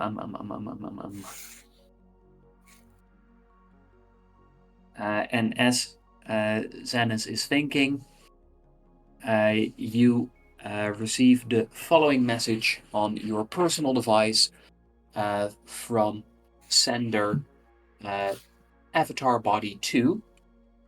Mm-hmm.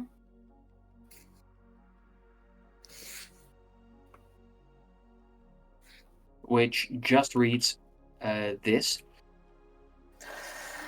Shit! Fuck, okay. The message, okay, yeah. Message? Don't trust them. Ah! What are you doing? Fuck. Fuck, I was worried this might happen. I was worried that this would be the case. Okay, You're so careful all the time. Mm-hmm. Fuck. Shouldn't have trusted him. And Xenis goes, I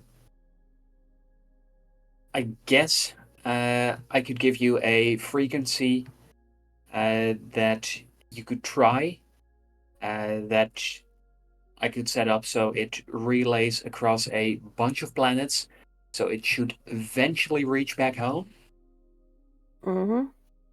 Can I message back Avatar 2 without them knowing? But who can tell if you can trust Avatar 2? I don't know either.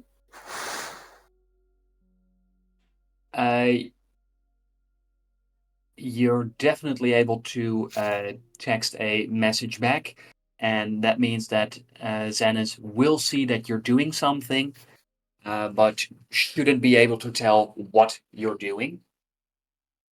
Let me write down the frequency, and I pretend to write down the frequency telling me, and instead text them, kill Xenis ISO.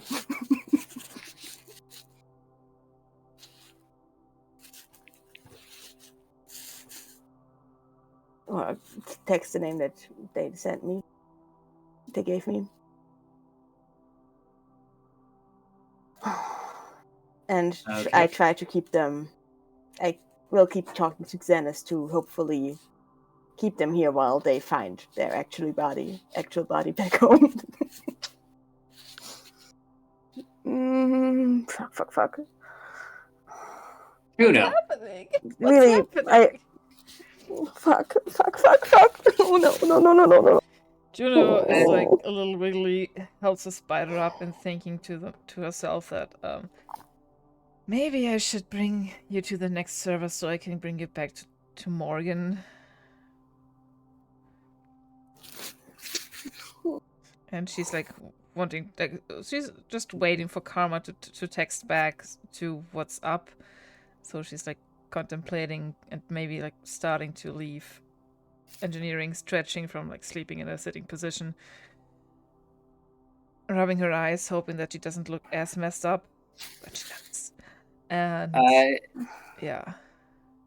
Ashu, could you please make, and we haven't done this one before. Ooh, what's happening?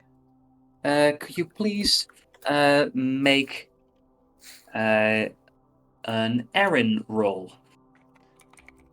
That is for my Yes. person.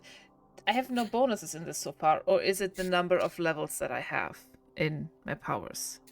No, you have a special number on your sheet, and at the moment that's 0. Okay. So please make a flat roll. That's a 2. Because I want to know what's going to go on, Emma would like to use a token. Because I have one this time, because I leveled up You my have luck. 2 because you did the summary and you upped your luck. Perfect. Then I'm not too worried. Let's Just go. using 1. 15. Good use of a token. With that, you find that your transformation was very convincing. You look more human than ever, and you also look not tired at all. However, as you near the exit of engineering, you hear rushed the sound of boots rushing across over the metal floors, as there is somewhat running past.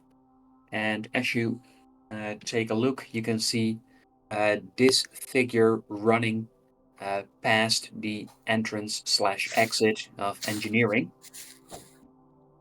Oh, that's then the purple head. Yeah, okay. Hey, okay. Can I help you?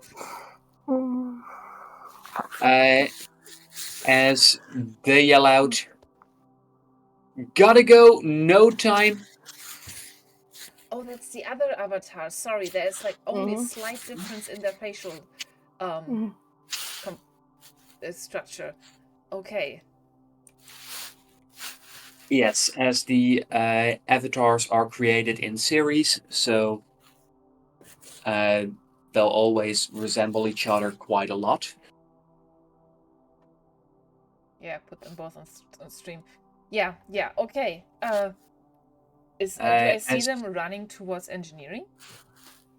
Not towards Is engineering, but communication, past sorry. engineering, dashing into communications.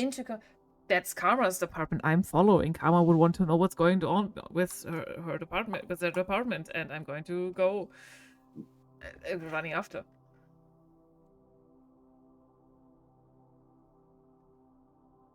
Then, Karma, Yeah. you find that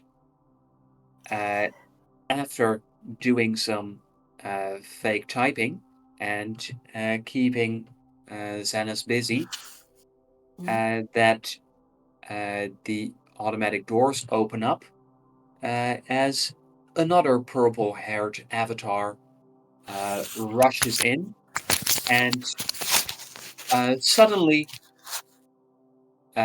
your abilities kick in, and you can see how this second person is about to leap through the room like a mountain lion and start pummeling the other avatar's face. Not how it works, not how it works. Can I question? I took the new feature Battle of Wits where I can mentally duel others with powers. Can I try to keep Xenis Azo locked in this body, in this avatar body with this power? You can definitely give it a go. Okay, that's then a mind roll, I guess. Right? I'd like to know which one are you aiming for? The one that is in the room with me already. All right.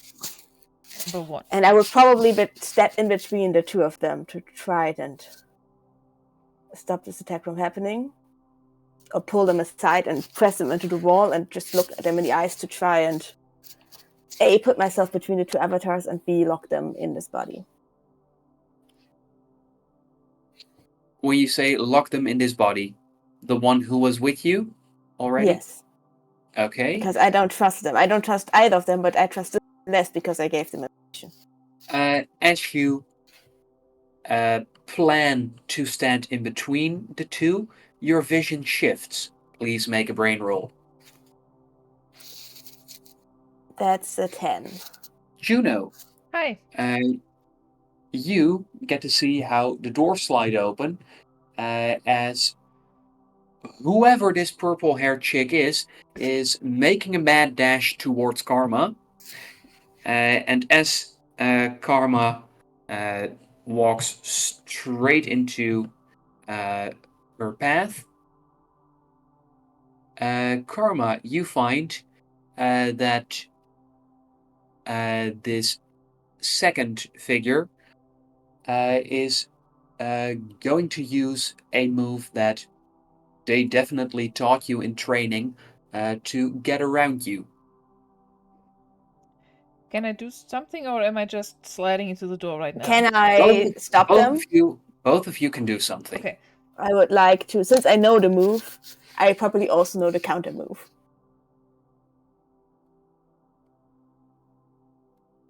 Please make a melee roll. Juno, what do you want to do? I'm sliding into the door frame and seeing this. Baffled at first. That's a 19. Oh, very nice. For my melee roll. And see what's going on, but I'm going to run in and see how I can help Karma, since I don't know what is going on, but I feel like purple hair person bad in the second. So I will make my way closer to the three of them and see what Karma does, and then maybe see how I can help. As the second avatar body rolls and gets themselves a 21. Shit. Fuck. You find that they know the move, you know the counter move, but they know the They know counter the move. move. Yeah, of course they do. Yeah. And although many thoughts have gone through both of your heads, it in fact only takes about a second or two, and as they dash past you, you can hear the repeated sound of a reinforced glove pummeling the face of the first avatar. I would like to yell at them. Stop! This isn't going to help. This is just... They're not here. Karma? Stop. Karma, what's going on? I'm like And in force position. If you have anything to stop both of them, do it. Please. I try to pull the second one off of Xanus. well, if you have a better plan, I did before you came in here too, and start pummeling a fucking avatar body. And I will once again try to lock Xanus in this body. And while I do so, ask, who the hell are you anyways? To who do you ask that? The one who came in. Unknown avatar person. Mm-hmm. Oh no, I wouldn't ask it. I would first try to lock Xanus in. Okay, in that case, if I see that both are hostile, I would like to try and grab the second avatar person. Like, just by the lower arms. Mm-hmm. Can I try to lock Xanus to this body? You definitely can try. For Battle of Wits, please use your brain. 14. All right. Given that you are rolling against someone who is in an avatar body, they do get to roll against you. However, there's a bit of a minus at play. They also just got pummeled in the face, so I imagine that they're a little out of it.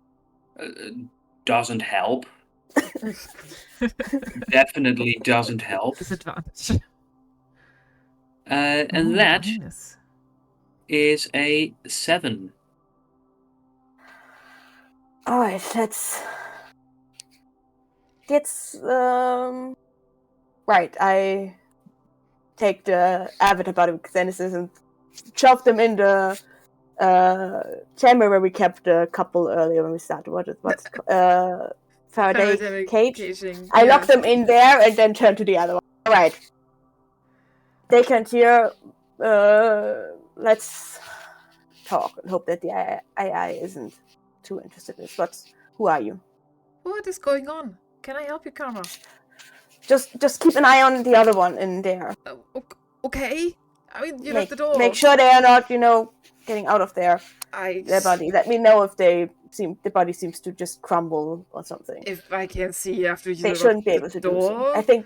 I imagine that there's like a window in the door. Is there? Definitely. Okay, in that case, I'm standing guard and extremely confused, but highly alert. And the second avatar glances carefully towards Juno. She's okay. She's trustworthy. Hi. Enough. She's not with the Empire, which is the most important part. I'm Juno.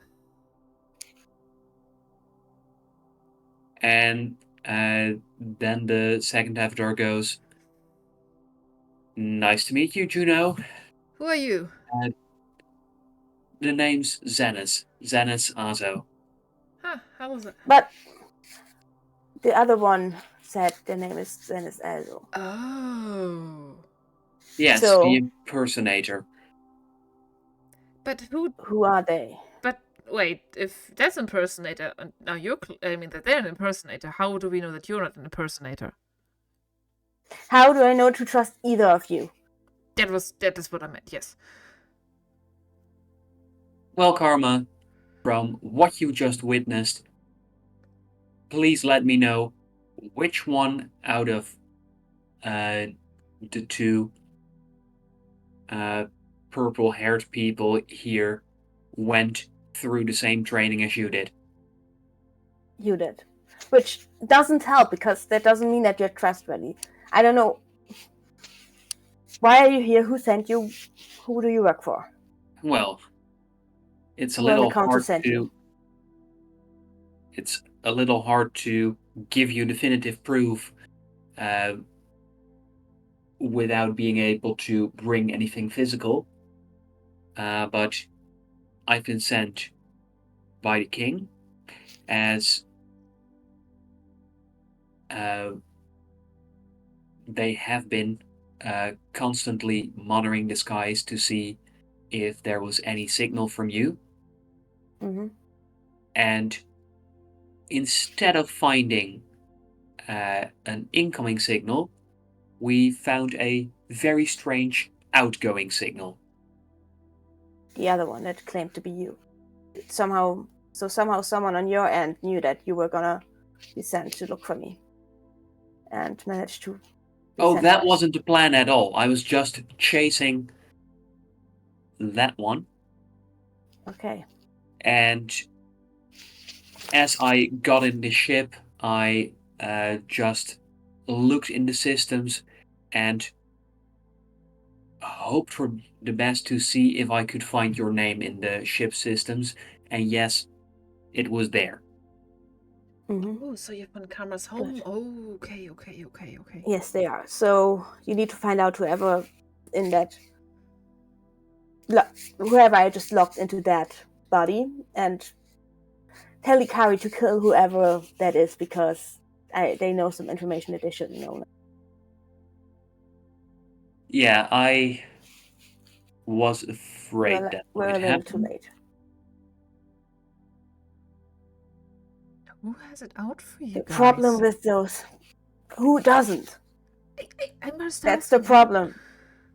No, really, Juno, who doesn't have it out for me and Ikari right now? That's the problem. That's why I'm here. Akari? My boss, my new boss. Okay. That is the one who sent me here. Okay. In the first place. The one I'm working for, though. Juno, could you please make an insight roll? With pleasure, honestly. Against me? No. I rolled a 5 or 6. So Karma, you can see that although you've told this probably real Xanis that Juno is to be trusted, you very much notice that the occasional glances that are thrown towards Juno mean that there's definitely no trust whatsoever coming from Xanis. And I mean... And oh, sorry. Go ahead. And Juno, you get that there's a weird vibe. Yeah. I mean, even Xanis, I mean it. They help me find more information that I can. They're kind of a rebel for the rebel's sake, and definitely not a fan of fire, from what I can tell. So thank you. If anyone on this ship can be trusted, it's them. They promised not to tell anything about what they find out about me. And in return, I won't tell anyone anything I find out about them. I have no reason to trust anybody here when the Empire. Karma is pretty much the only one. But yeah. Okay, well, if we're talking about trust, Karma, I'm more of a fighter, not so much of a thinker. Can you help me think of anything of some way I can help you prove that I'm who I say I am?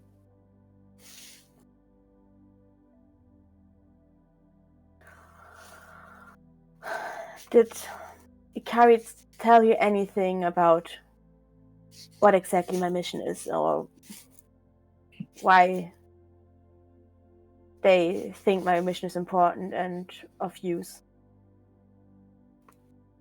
Oh, well, yes. Now that you mention it, Ikari didn't tell me the entirety of your mission, but they did say that if I mentioned a code word, that you would know that it's good and safe. And it's gonna sound silly, but Don't know why this is the code word, but nighttime chocolate. Okay, thank you. That's helpful. Yeah, Okay. that's the code what we sent. Okay, thanks. Yeah, that's okay. So you really are sent by Kari. Good. Yeah, so like I said, I will try to keep them locked in this avatar, and hopefully, maybe I can keep them locked in long enough that we leave orbit and they can't send a. Is that how it worked? Juno, the avatar bodies, that if you get too far away from your. They said it was a pretty slim window that they could stay here because they had to route via Netarium or something. Yeah, if you don't return to your body or like lose contact since it's disconnection. Let me check. Yeah. Would you mind making a brain roll for that one? Or no, sorry, a tech roll. Tech roll. And there you get to choose between gadget, domotics, or vehicle. I'm getting gadget. Can I types. also do this tech roll since I was there for that Yes. conversation? So You it's can do the same. +3 for me. That's both 13s. Yeah. And as the two of you talk things through, you come to the realization that with them extending the connection through a relay setup that you don't know the details of, there's two things that could happen when you get out of range without them having returned to their bodies. One option is that if they don't return, that their mind is stuck in the avatar body. Another option is their mind is yanked out of the avatar body but unable to return to their real body with their consciousness just lost. So all right, let's either, get some info from them then. Yeah, either they're stuck or they are, non-existence consciousness anymore. Xanis, you want to come along and get some info from this impersonator while you can still be here? I mean, whatever info you can find them, that will make it easier to execute them at home, right? Well, you're just going to Juno, how often do I have to tell you how incredibly important my mission is and how incredibly dangerous potentially are responsible for this information find out what I'm doing? Okay, I'm sorry that I'm a little bit critical about these very extreme decisions. I know that about you and I respect your high moral compass, but this is more important than one single life. And Xanis adds, Don't tell me about that. Don't worry, civilian. We've got very humane ways of execution. And if not execution, we can just lock them up in the deep prison. Make sure they aren't of danger of blurting out information to the wrong people until this is all over. And Karma, you can hear Xanis whisper in your ear, I want the very worst method of execution. Yeah, understandable. Okay, I open the door to Frederick Cage again. Alright, time to talk. For real this time. And the first avatar goes, that is some nifty trick you pulled off. Thank you. Can't seem to get back. No, that was the point. Now, who the hell are you? Because you're not Xanis and you're not working from my side, so who are you and who sent you? Who on the council sent you? Tell me or I will kill you. And you won't, like I said, you won't be able to go back right now. So, well, maybe you might be able to go back, maybe not. But I could definitely hurt you a lot without killing you. I've been trained to do that, too. Unlike you, who clearly doesn't have enough combat training to withstand an attack like that. So, who are you and who sent you? Juno would stay like a little bit back from the actual person from Juno's planet and Karma from Karma's planet. Sorry, from Karma's planet and Karma, just to maybe back and maybe see if somebody walks into communication to back them up in case. Right, maybe this isn't the best place. Maybe we should move And this to a different as you do so, Juno, you find that Barty is making his way back into communications. Maybe we should take this into the fabricating. I push the two of them a little bit further in and close the door. Yeah, tell Okay. them that we have something that I'm handling in the situation. No time for instructions. It is social situations with Juno and Barty. No! The two most awkward beings on the ship. Wonderful. My other idea would have been to just pull both of the avatars and go back to my room with them. Nope, I pushed you into the parademic carriaging because in other case you would have go past Barty with both of them. Okay, Juno. You're here. Barty's here. Barty has no clue why you are here. He is holding a device. And as he looks up at you, he goes, "Are you here for Karma?"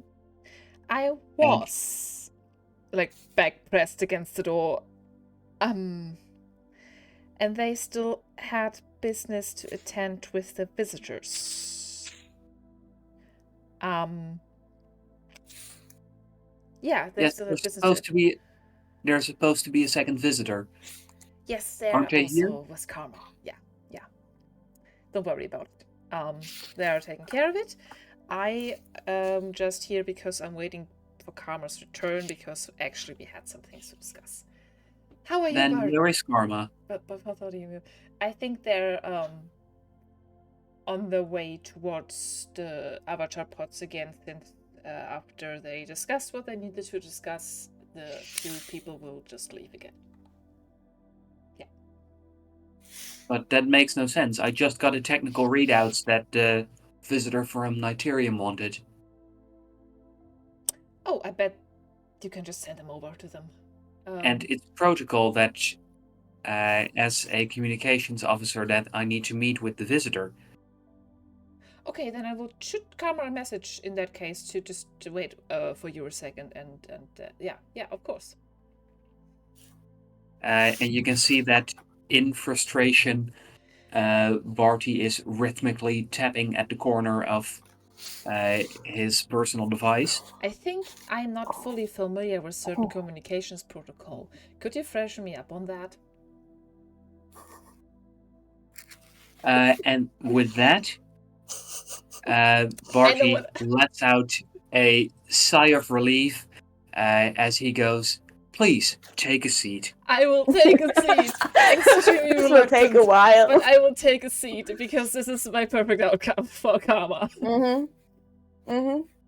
And as he stops checking his personal device for Karma's exact location, he goes and rants about communications protocols. And I will pretend to take he notes. He slowly calms down and eases. I will start trying to take notes. And if I can, I firstly want him to ease down, but if I can push him into summarizing for me Article 14 and 11 that the captain mentioned yesterday, that is another thing. But first of all, I need to distract him and to let Karma do their thing. Yes, as you ask about specific sections of the handbook, you find that the captain had to think about, what did the handbook say again? For Barty, there's no doubt. Okay, he knows every letter by heart. This man is insane. Okay. It's his Bible. Yeah. The Holy Bible. The Holy Handbook. But I'm just hoping I can get them. Yeah. Yeah, it takes you a while to realize that as Barty is telling you about what is in the communications protocols and in the handbook, sometimes while he's mid-sentence, he blurts out a number, and it takes you a few times to recognize that he is also just giving you the page numbers since they are listed on the page. Oh, buddy. Okay, okay. When I realize that is doing this well, can I be like, oh wow,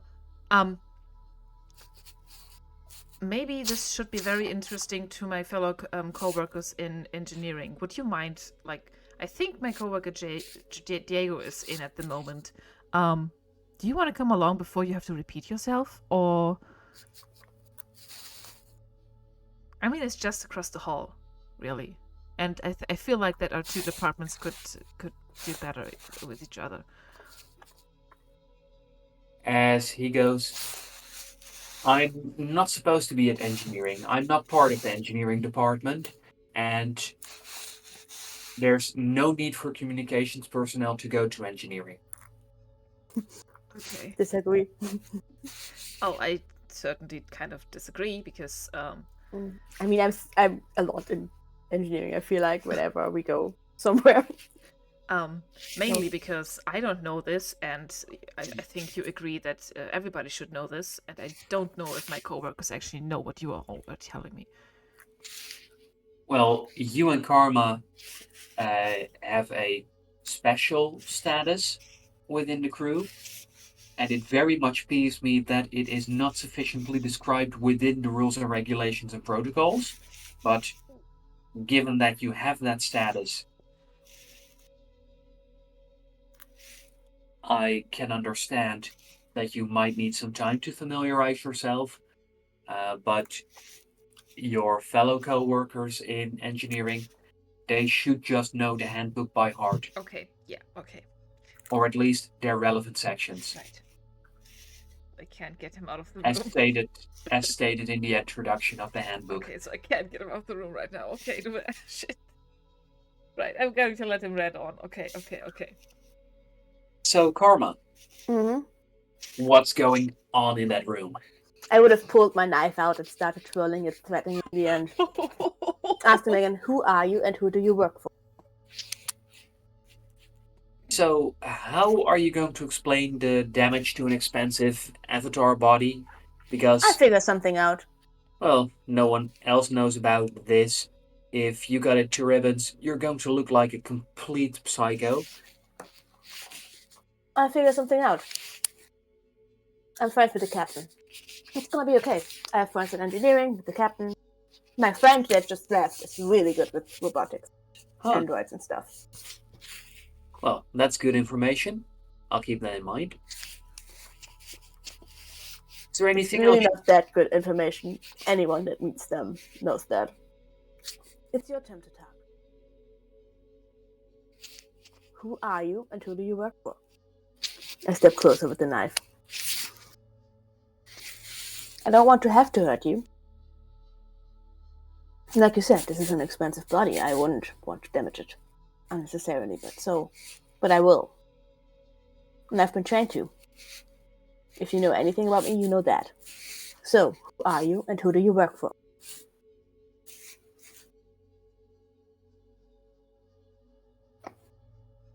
Well, given that you have a knife and that this isn't my real body, that's a big bummer, but not the end of the world. Now, if I do tell you everything, that would be the end of the world for me, given that, well, you know how it is. High-ranking people, not necessarily the most forgiving. No, not really. Here's the thing, though. I have all the time in the world. You don't. And I can keep you locked in this body how long I want to, but as stated previously, you will have to be out of range of your actual body at some point, at which point your consciousness will either be trapped in this body, which is a better outcome for you, or it will be yanked into the ether, and be lost. And with that, you get to roll for a vision. Okay. That's a 10. As you can see that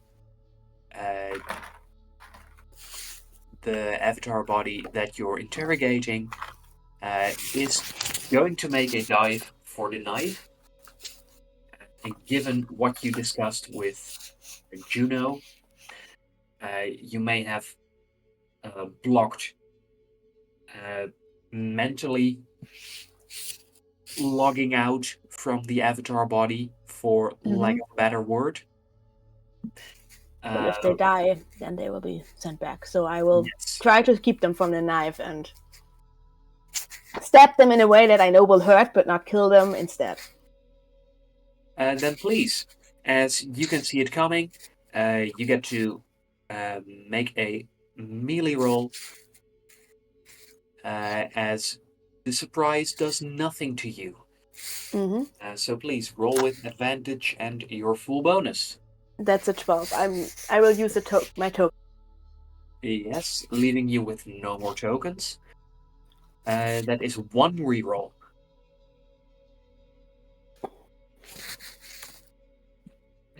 That's a dirty 20.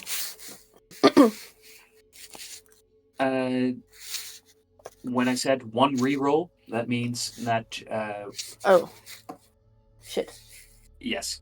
So Instead roll of again. rolling with advantage again. Damn, I would have really liked to keep the 18. Yes, please just roll once. So it's a total of 12. Yes. No, 13. Let's see Oh yes, because of your bonus. I would have liked the 18. Or the 15. No, wait. You increased your bonus with leveling up, so your oh yes, that's a 13 indeed. Then let's see what they managed to get.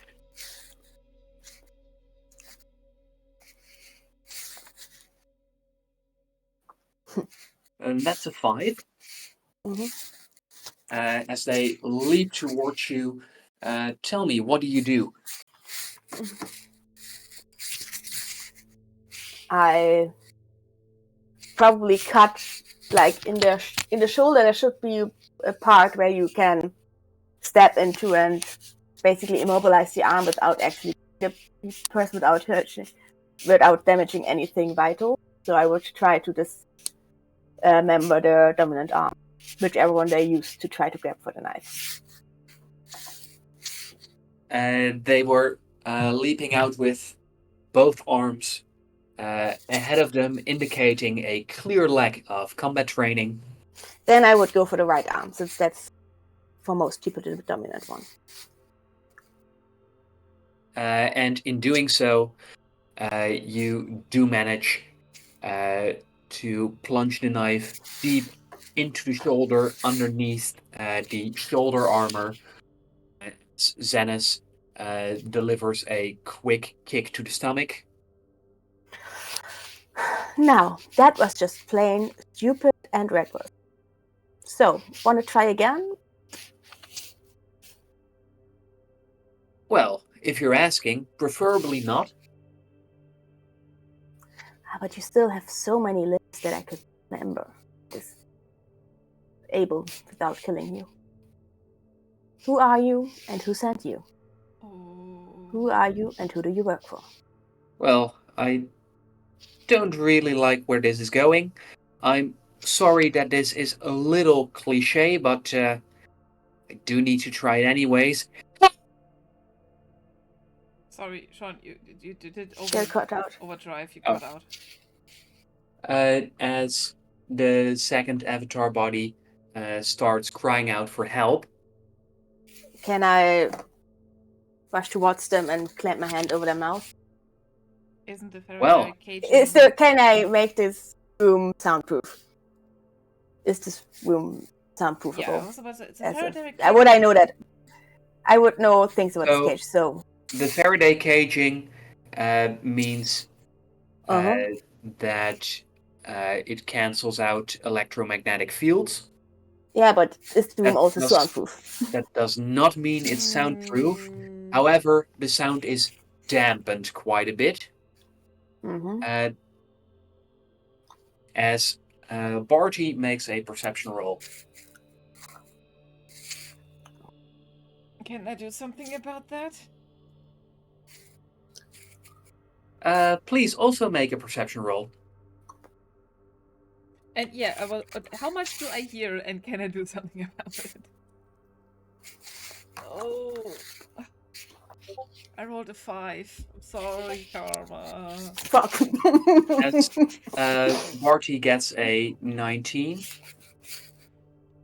And as he's in the middle of explaining the different types of encoding for communication keys, he goes, Juno, Huh? there's noise coming from the Faraday cage.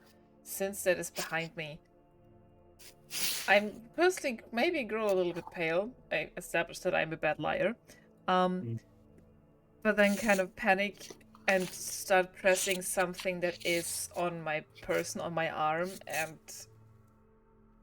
be like, oh wait, that could just have been my new audio recorder. It sometimes still I just adjusted it to myself. It sometimes plays things that I don't want it to. And I'm trying to lie to Barty. And I try to keep calm and be like, oh yeah, it might just be me. And that is true. I leveled up an audio recorder that can record things also unperceivable by human ears sometimes. However, it seems like Barty is not buying it, as he is about to walk past you towards the room with the Faraday caging. I'm getting up. Do you do anything? But buddy, I still haven't fully understood the passage about recite what he just told me a few seconds ago. Communication keys. And I kind of get up and I walk backwards so that my back is to the door of the Faraday caging. And with that, Barty is going to make a roll to see if talking about communication key encryption is enticing enough for him to ignore what vaguely sounded like a call for help coming from within the quarters he's responsible for. So given that someone calling for help is a bit of a big deal, he needs to roll at least a 5. Alright. Oh, he rolled a 9. As he goes, Juno, could you please move aside? Do you let me know in any way, shape, or form? Can I, when I'm like on the, like, since I backed up with my back to the, yeah, Karma, this one's entirely up to Juno. I go and be like, okay, fine, too bad for you, and I kind of do a knocking rap as if I'm like, okay, too bad, onto the door so that Karma would hear that. Do I hear that? Yes, yes, you do. Okay. Zenith, learn. Keep them busy for a moment, please. Keep asking them, and I will take care of this. I step outside. Line up with what I told Barty when you're going away. This is bad.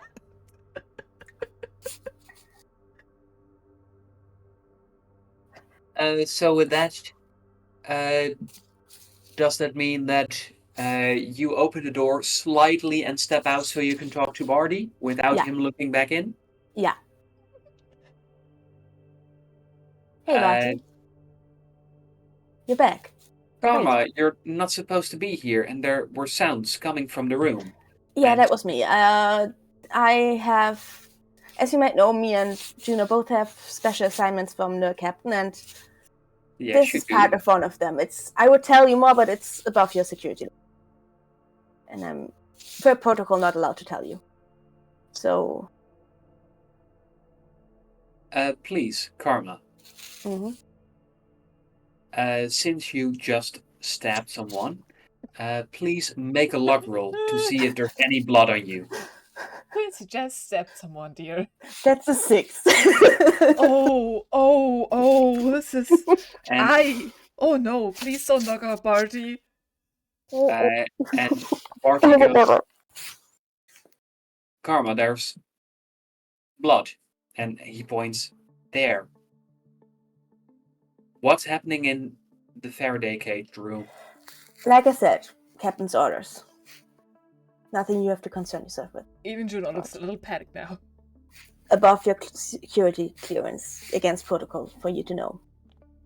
I promise it's all according to the captain's orders.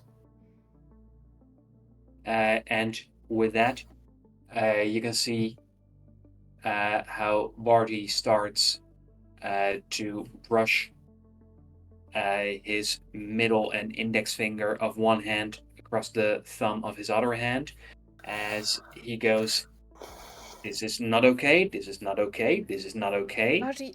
Which part? The part where it's in the Faraday cage? Because I can move to somewhere else and you can pretend it never happened since. Really, you shouldn't even know that I'm here right now in this moment and doing There are anything. strange things happening. There's no protocols for this. I don't like that there's no protocols for this. Like I said, I have a mention from the captain himself. Oh. There Above your clarity levels. There shouldn't be any blood on you. Question. Yeah. I cut myself, Barty. I leveled Okay. up.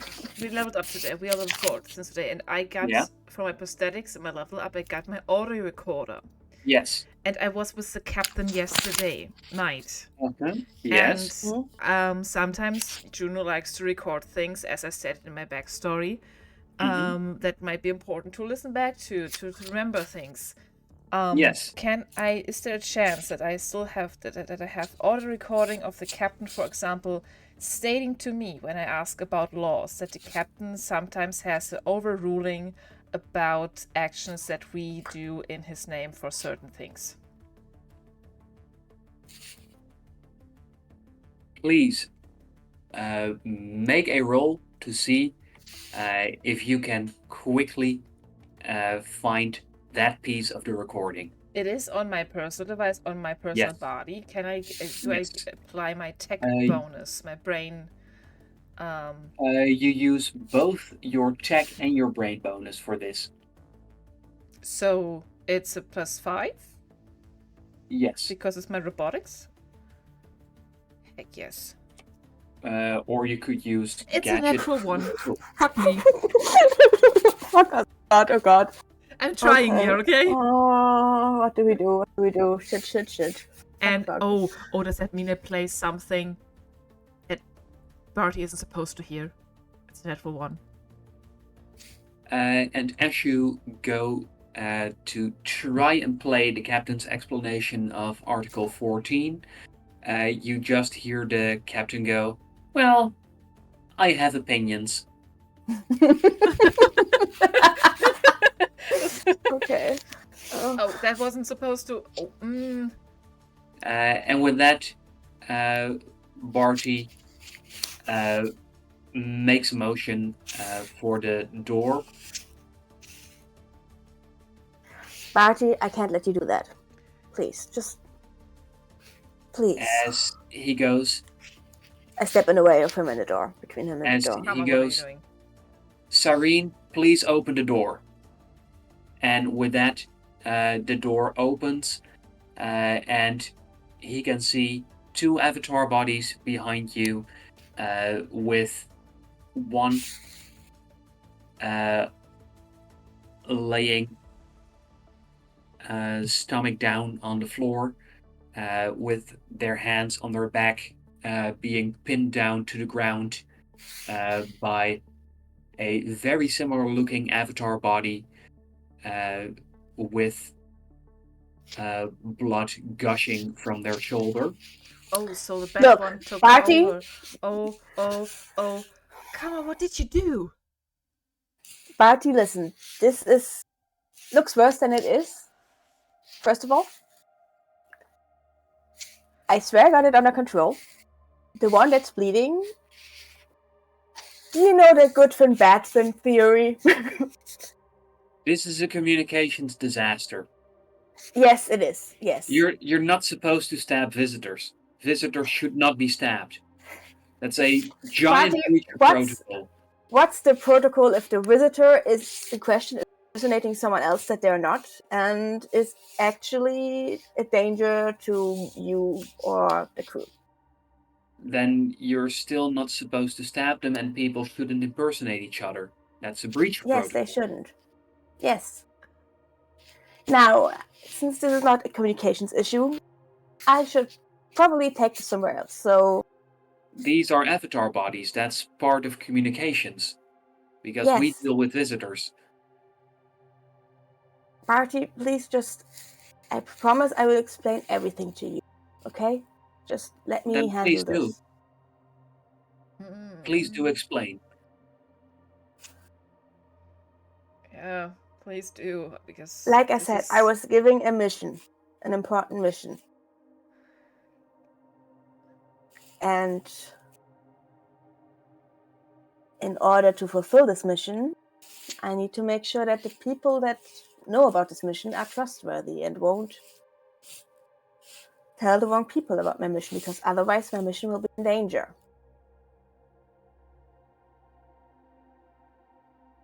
And with that, Juno, please make another roll to see if you can find that chunk of the recording. I think Juno is a little taken back because of Karma's quick ability to stab somebody for information. That as well is going very much over her face. She is pale. She is and to Karma scream isn't for fucking help allowed. and stuff like that. That is a little too Sorry. intense for her. This This time I rolled a natural 20 for a 25 on my audio record. Up there. From a I don't know natural 1 why. to a natural 20. I have shaky fingers. I've stared at the blood and the knife and Karma's on Karma's body and on the person that got stabbed and. So Not good. the following thing happens. That as Barty has listened to you, Karma, the first avatar body yells out, "Please, sir, please help! They're murdering me!" And with that, Barty goes, "Sareen, please alert." But then the audio recording plays of Captain DeWitt explaining Article 14. And in the fragment, he specifically mentions that he's explaining it to Juno as a especially appointed appointed specialist. And with that, Barty goes, "So, considering Article 14, I'm going to go. I'm sorry, Bookman. Okay, And I'm going to go away. And when I get back, this is a way." Yes, exactly. And we won't have to ever think of it again. Sorry, Bookman. To anyone. Right, Bookman? And we can And- go back to the way things were before this morning. Is that right? And without saying anything else, he turns around, walks off, going, 48 good number, 64 good number, 20 good number. Oh, I will have to fix this. I really will have to fix this. All right, let's get this out of here. And I quickly go back into the room. Why did you just start stabbing them? Incentive to talk. And I help the other Xanus pick up the body. Probably take off some article of clothing to put in their mouth so they can't talk, and just start rushing them to my room. And as you get an article of clothing ready, they go, "So, some honest feedback, please. How are my acting skills?"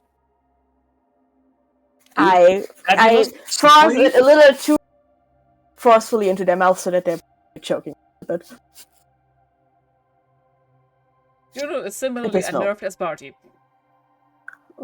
Juno, you don't have to be a part of this if you don't want to, okay? Just help me get this to my room and I will handle it. This isn't even part... I whispered, I almost like stage whisper this to the Thank you very much for your help. This isn't even like part of the thing that the captain sent us to do. What is going on? This is like planetary politics from your hometown that is getting here. Yes. Getting people. They are both from my home potentially in planet, danger. so yes. Wait, they're both? Now- And one of them's a spy? One of them is on my side, and the other one very much is on the enemy side. I thought your planet was against everybody else. Well, there's also people inside of my planet that are against each other, like on every planet. That's the reason why I'm here. Juno, I will explain it to you, okay? Just help me get this to my room so that we won't have another situation of this, and I point towards where Barty disappeared to, and Okay. can handle this, okay? Okay. And I will quickly rush this whole situation to my room. Juno once again feels like throwing up, but she will help Karma. With that, as you nearly reach Karma's quarters, you find that the probably real Xenis looks at the standard avatar equipment and goes, I don't want to be a bummer, but I've got about 5 more minutes before things get really dangerous. Do you have anything that you want to transfer? Because I can help you with that. Or like information that you want to give off. I give them the information about the knife that I found, information about Yolton, Claymore Yolton, that he gave information to the Empire that his knife is in a church on Atticus, and that I think I have a trace on the target, and that I might have to stage a prison break on Itrinus soon. That there's something on Itrinus that we need. I probably wouldn't say the words prison break, but I would say that there's something on Itrinus that's essential.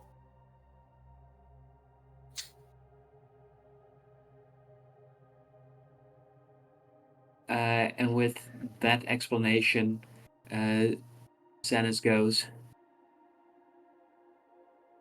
thanks, Karma. I would love to chat more, but if I stay much longer, there's, you said it, fried brain and stuff. Is there any way I can reach you if I find any information? Or Ikari? If the tech guys figure something out, they'll find a way to let you know. Okay.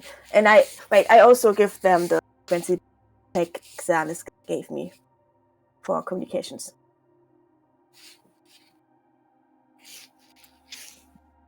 And with that, they go, oh fuck, I need to memorize this? All of that.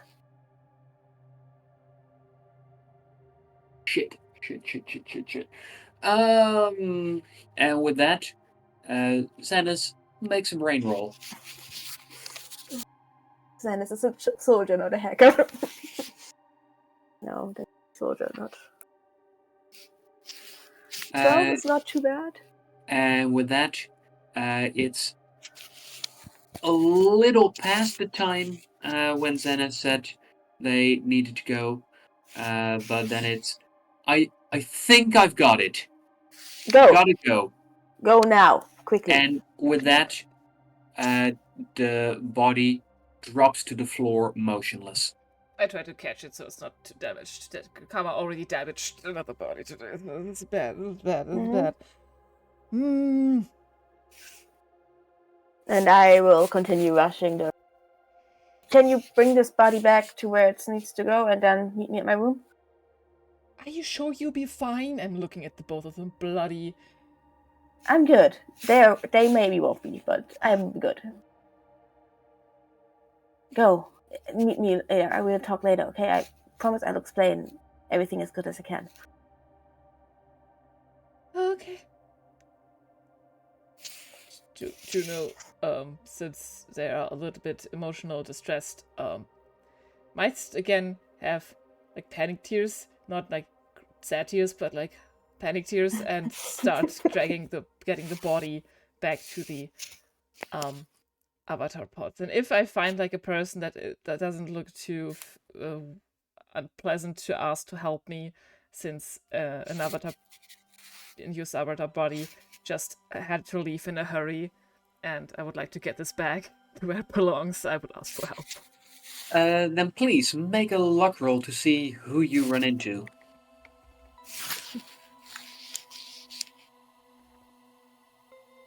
19.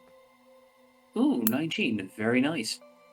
As you do so, you come across a familiar face. As Is it Astro? I was hoping as for Felix, honestly. there's a chipper voice going, "Oh, hey, Juno. Bit too much partying for her?" So that. No, it's an avatar body. The person had to leave in a hurry. I'm just getting them back. I don't know what that means. I'll explain if you help me. So that. Sure. There is no consciousness in this one right now. And I start explaining what avatar pods and bodies are. And it takes a while for her to get the general concept, and you feel a little concerned that for the first few minutes she is very happy to help you carry what to her must appear like a corpse. Okay. Yeah, essentially this is just a body. There is nothing in there. So yeah. Yeah. And I'm going to maybe try to make this. Get the pregnant lady to help you carry your body. Yeah, what's are you even? Is it even okay for you to like lift things, and then to start making like small talk? I probably do this just generally on my own, but it is less ambiguous if she's with me. So fine. And she tells you that for the next few months, there's probably nothing visible yet, as she's in the early stages of her pregnancy. Okay. Oh. And that if her job on the ship as a loader is going to work, then helping a friend out for a minute or two would be no issue. Okay. Yeah.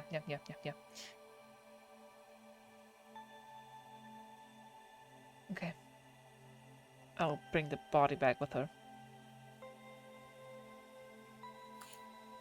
And as you do, she brings up,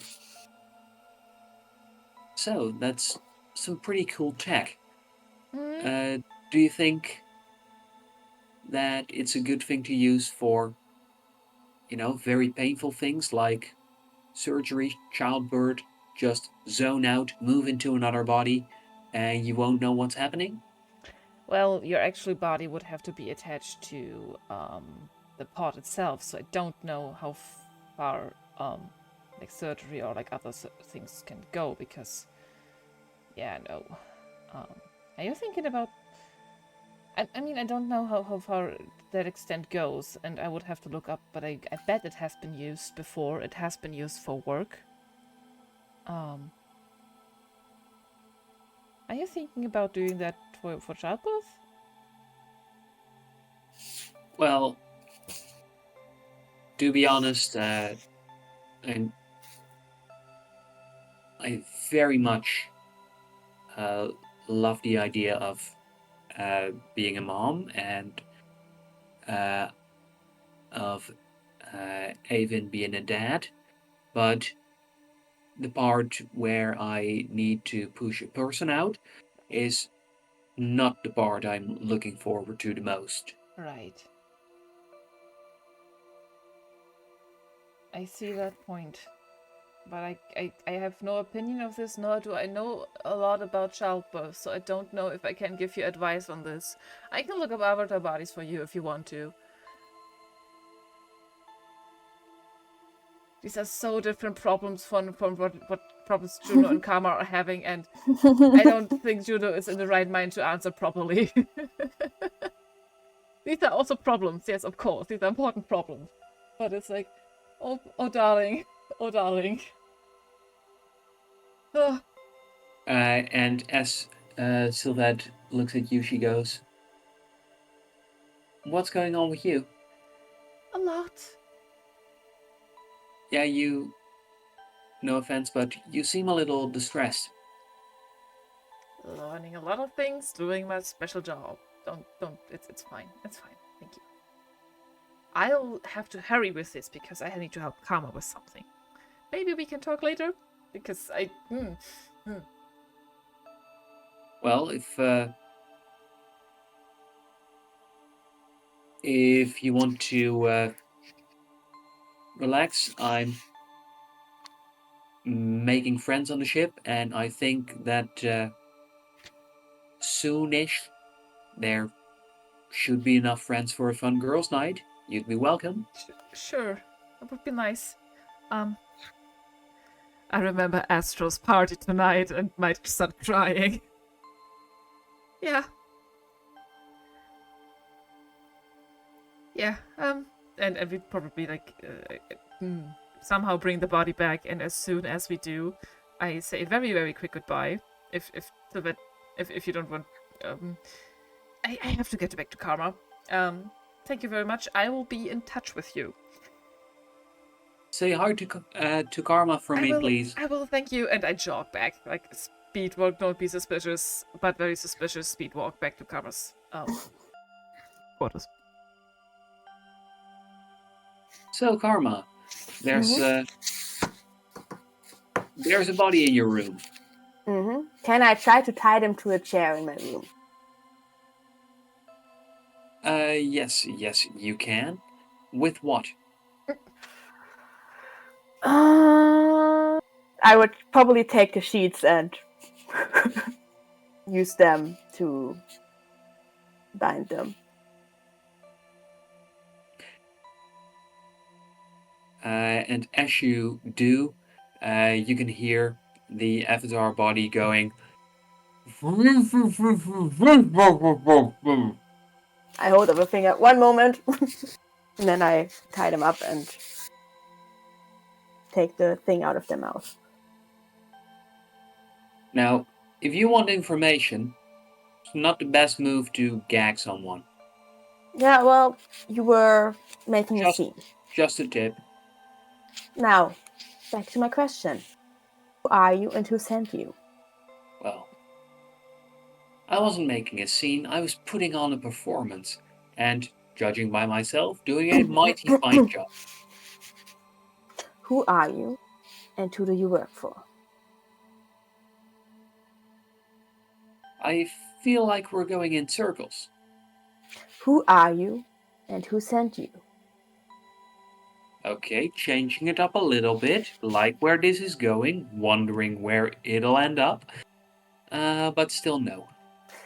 The other avatar disappeared a couple minutes ago because they were out of range. How long do you think do you have before you are out of range and can't return anymore? Who are you and who sent you?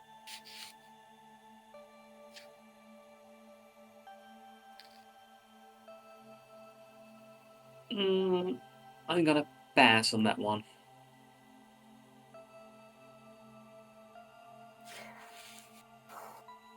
I'm trying to think.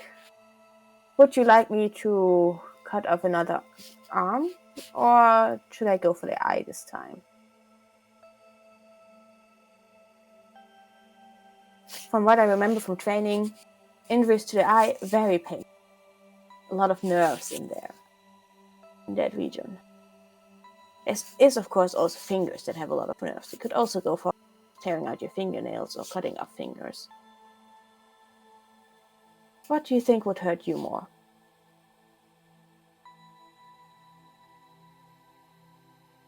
Well, I definitely think that it would hurt more if avatar bodies didn't have reduced pain sensations. Well, I will have to try extra hard then to make it painful for you. I'm sure I can figure something out. Don't bother. You Oh, of really have course. to do it for me. Or, of course, I could just keep you here until, you're either forced to stay in this damaged body forever, or, like I said, get yeeted into the nether, into the ether, into wherever consciousness go when they can't return to their own bodies. And meanwhile, your actual body is back on Atlan, of course, where Xenis and King Yukari and anyone actually loyal to Yukari will find your body and either throw it in the deepest pits of the prisons, which is probably the best outcome for you, or kill you, and then you wouldn't have a body to return to either way. So, who are you? Let's start with that.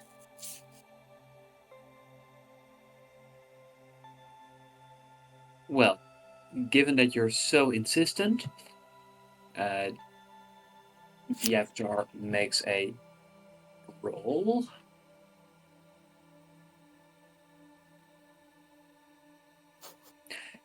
Given that you're so insistent, the least thing I can do is to let you. And with that, their mouth stays open, slack jawed, as their head lolls down a little. As you see the light fading from their eyes. As the body goes limp. Can I make an insight check to because they somehow managed to escape my trick that kept them in his body, or if this is because they got out of range? You can't make an insight check, but you can make a brain roll to see. Okay, then I will do that. To Does check any other tech bonus apply to this? No tech bonus, just Okay. your brain. That's a 13. Brain. You are pretty sure that your ability was in full effect. Well then. Was no means of logging off. Can I see if they are just pretending?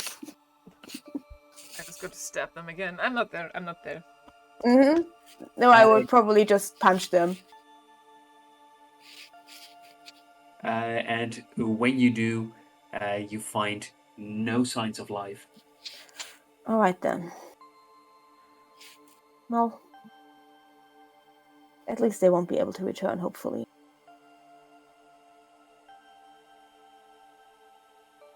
So, at least they won't be able to bring the information back home.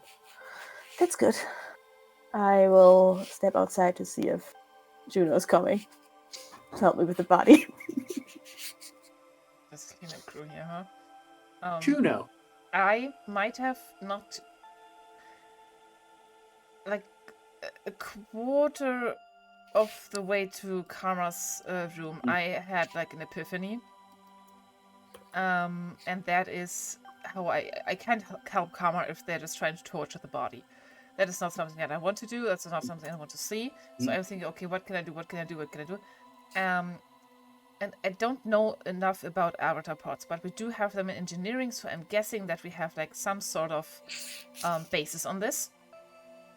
And I would like to go like speedwalk back to where the avatar bodies come out of and see if I can trace the signal back to where it came from, and if I can gain any additional information out of that for Karma in that sense. Oh, where the signal came from which planet? I don't want them to know. Okay, but so I'm not there.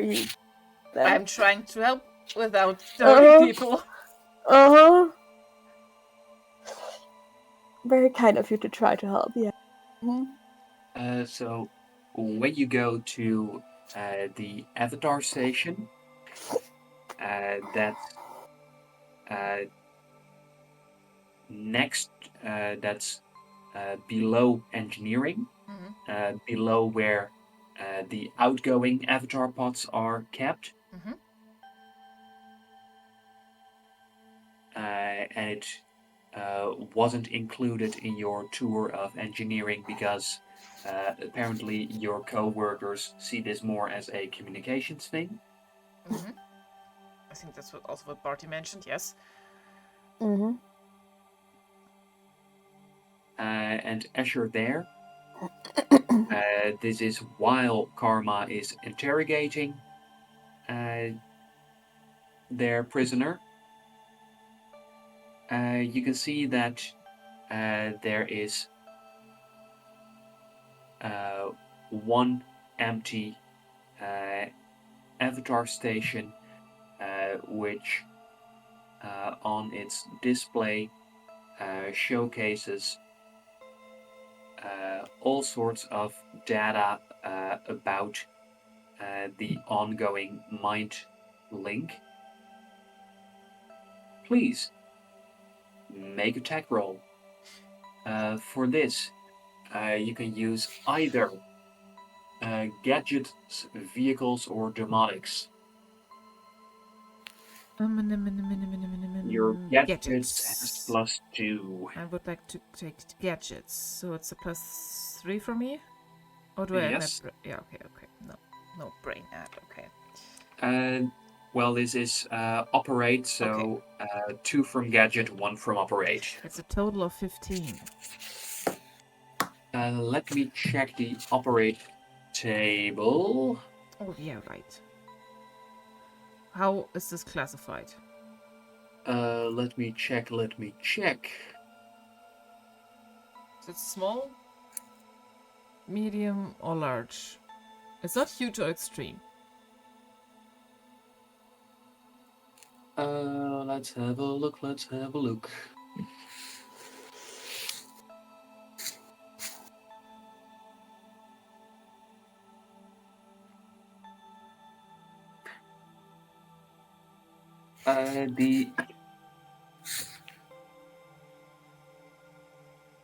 The avatar station that counts as large.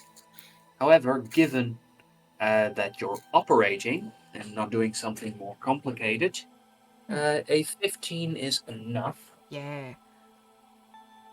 As you are able to gather and store the data about this mind link. Perfect.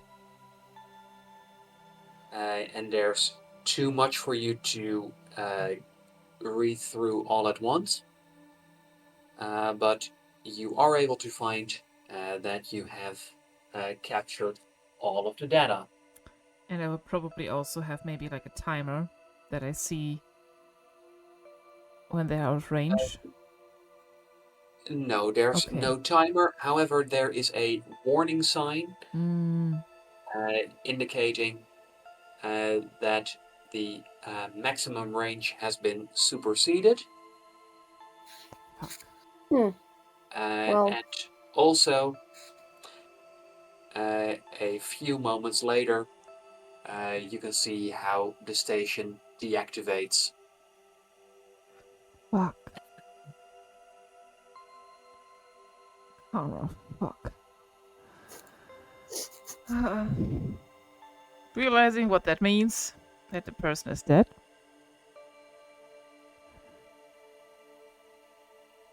I'll slowly make my way back to their room. Trying to keep myself together because at this point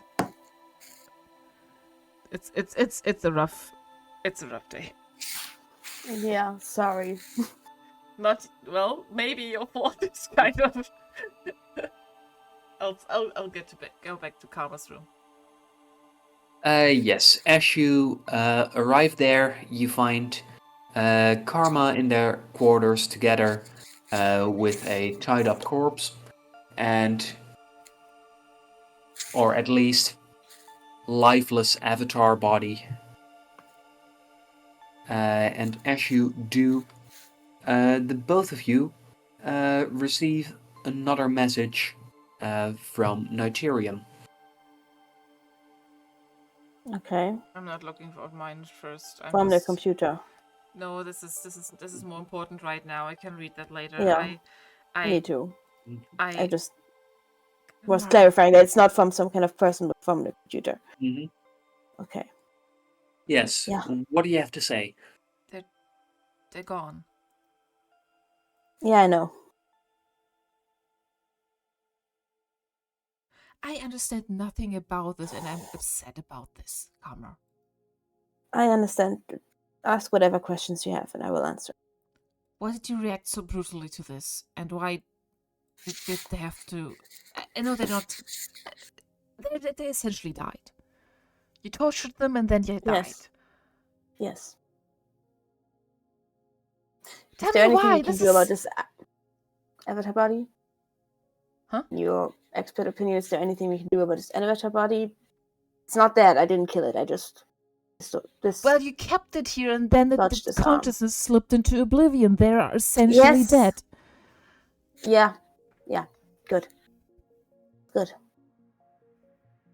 What do you mean, good? I mean that the information that I accidentally gave them could put my entire home planet at risk of being taken over by the Empire. Like I said, this is bigger than one person. It's about an entire planet of people that I I'm care just about. trying to understand why it's so okay to torture and kill a human.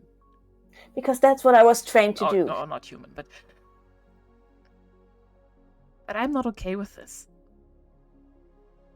I understand and respect it, but Juno, the mission that I was given by the king is more important than anything else to me, okay?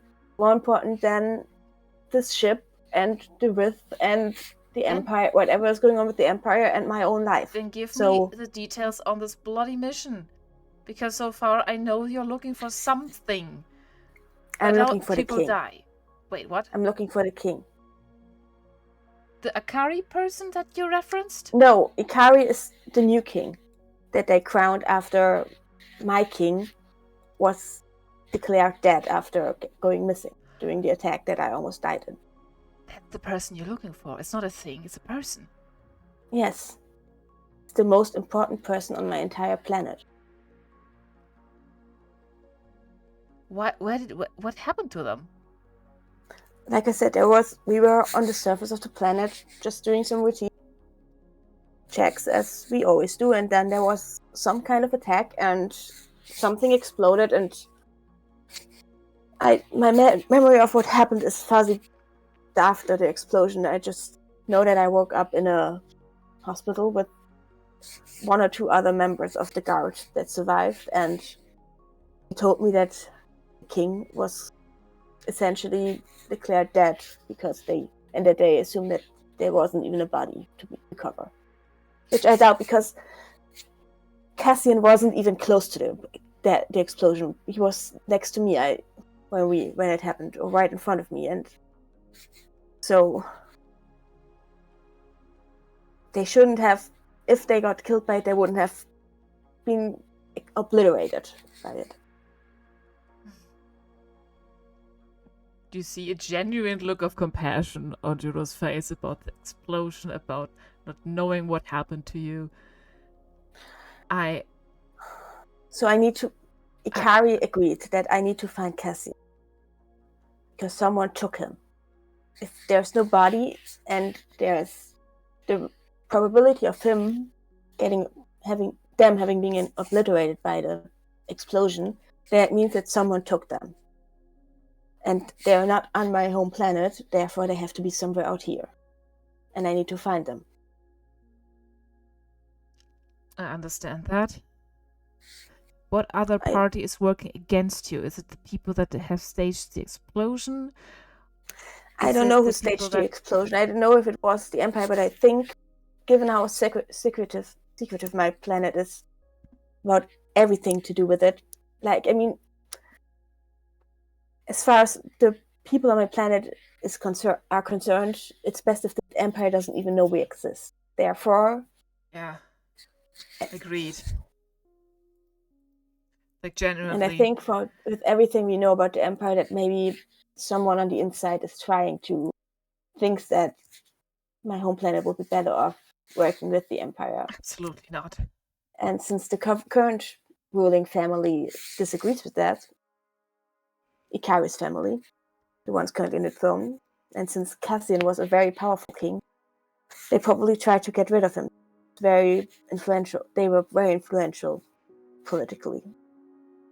And they hope that Ikari is young. Ikari is barely an adult.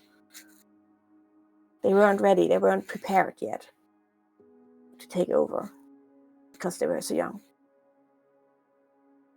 But they're essentially on yours. Okay, they're on your side, but there's a group that's working towards getting into the Empire, essentially. Yes, I think there are other politically powerful families on my planet. Okay. Outside of the ruling family, and I think the Ikari's family has grown smaller over the years, and I think someone is trying to eradicate them. Oh.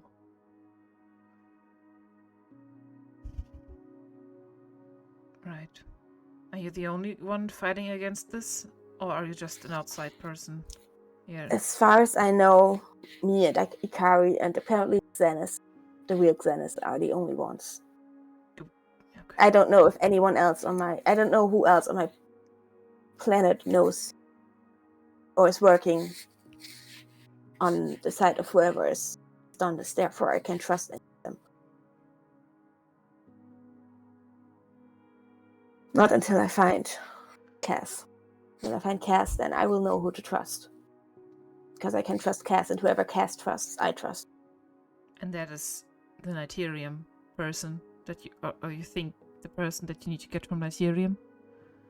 From Itrium, the one Itrium, sorry. Nigerium was I pull up on the screens in this room, on the big screen, the file I found on the prisoner transfer. Look at this. This is happened around. This is a prisoner transfer of high-level prisoner transfer without any information on who they transported or any other information around the same time that they brought to Itrium. I think this could be Cassian.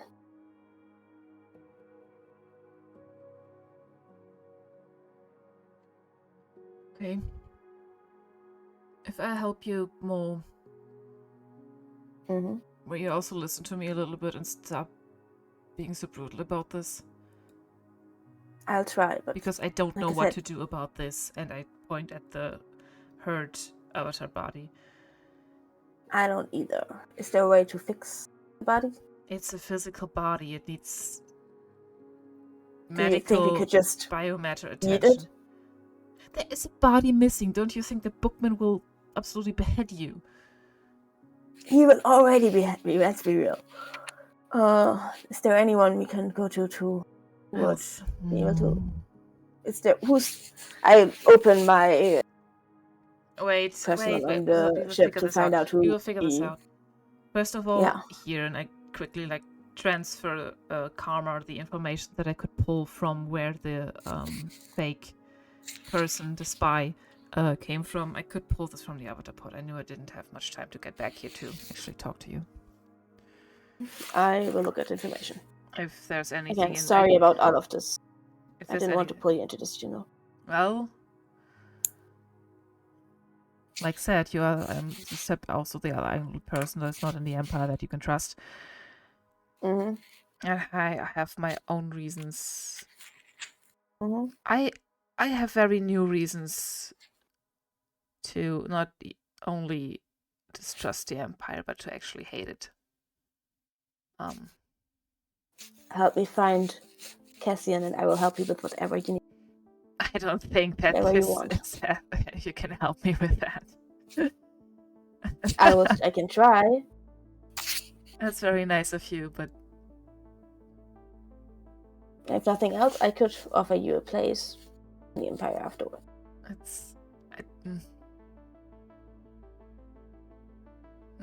I'll. Just tell me what I can do, and I will. Juno. I don't know if you can help with the already happened genocide, so. Yeah. I'm sorry. That's. Oh. I'm sorry. I have only met one person that has like a quarter of an ancestry in my race in my entire life. But your ancestry. Apparently, which already is kind of insane.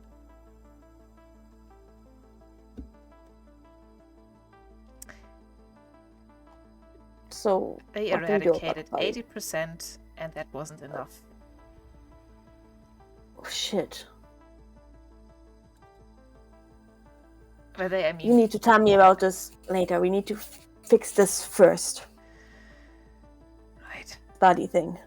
And then you can tell me everything, okay? I won't tell you everything. I'm sorry. Everything you want to tell me, I mean. Well, that's basically it. There's not much to tell because there isn't anything anymore.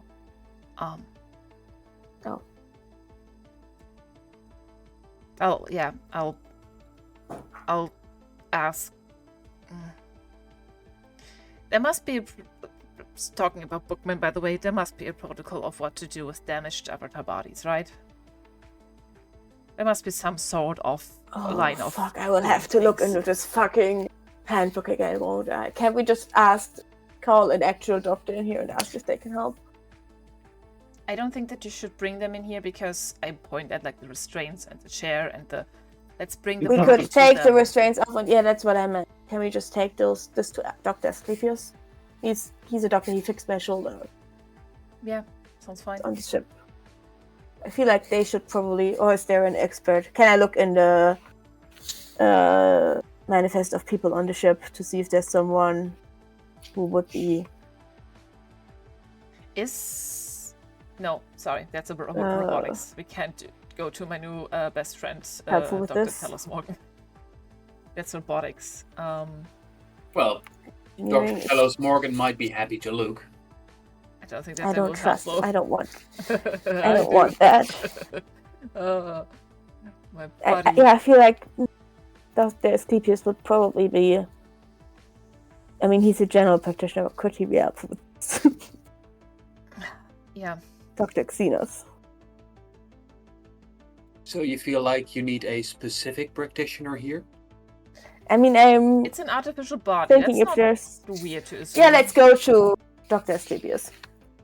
I'm guessing that they don't have like certain digestive systems and stuff like that. So I'm guessing that this isn't a general body that. I mean, he fixed my shoulder, so there's just some cut tendons.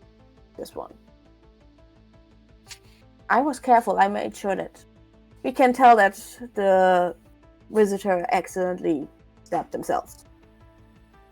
Accidentally? You are setting that one. Sure. I'm a bad liar. Mm-hmm.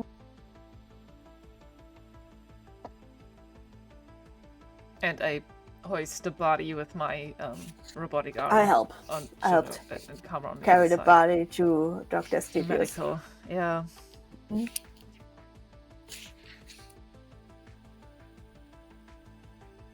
All right, and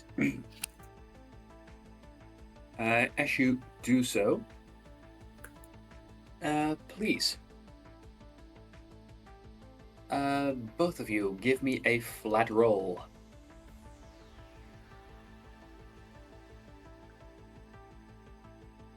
Two. I don't roll well. 19. I hope. Thank you. Cool. Those cancel each other out, and nothing exciting happens on the way there. As you do reach the quarters of Dr. Xenos. Mm-hmm. Well, we don't want to go to their quarters. We want to go to medical. I'm guessing that they're there. right? Well, it's still nighttime. Oh. Good. I will knock on the door. Should we don't know? I mean, this is an emergency. This isn't an emergency. The body isn't dying. It's. You sure this is? Do we know where the med bay is, where he would work normally? Yes. Then I would take the body there instead and just shoot him a message that something went wrong with a visitor in an avatar body and they injured themselves and just left the body. Right, that way they're not even mad at us And in that- person. They're just mad at us from far away. And then we can return.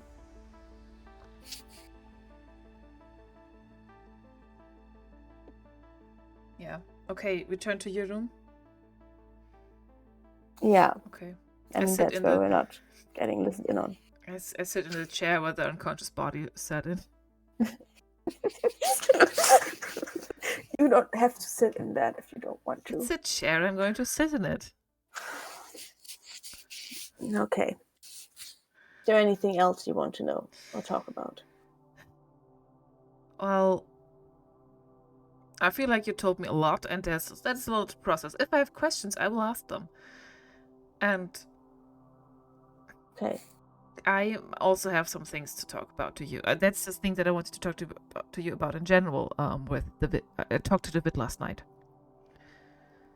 Oh yeah, you messaged me about that. Tell me. Yeah, that might tie into. Does that have anything to do with that recording you played earlier? Yes, correct. That's why I would like to tie this into what we Okay. can do now about your planet, about what's going on here, because I very much still think that the Empire is planning something with whatever we are doing here, and whatever that is might benefit you, and I have nothing but the most interest into making their lives harder. So I went to Right, I should probably inform the captain about what happened to you, right? Yeah. I mean, this is your call. I'm shutting up about anything that you tell me in confident. This is your call. I will talk to them. I mean, the captain knows a little bit about what's going on with me, so I told them the essential stuff. Not as much as I told you, but some of it. Okay. Well, I told the captain about the first questions, answers that I got back. I shared this with Karma before. The Council of Human Expanses, the Paladin troops, the Palladian troops, and the submissions the 3 submissions that we don't know about, and only certain people. The captain has no clue about the submissions and was extremely unnerved about the Council of Human Expansion seconding this mission.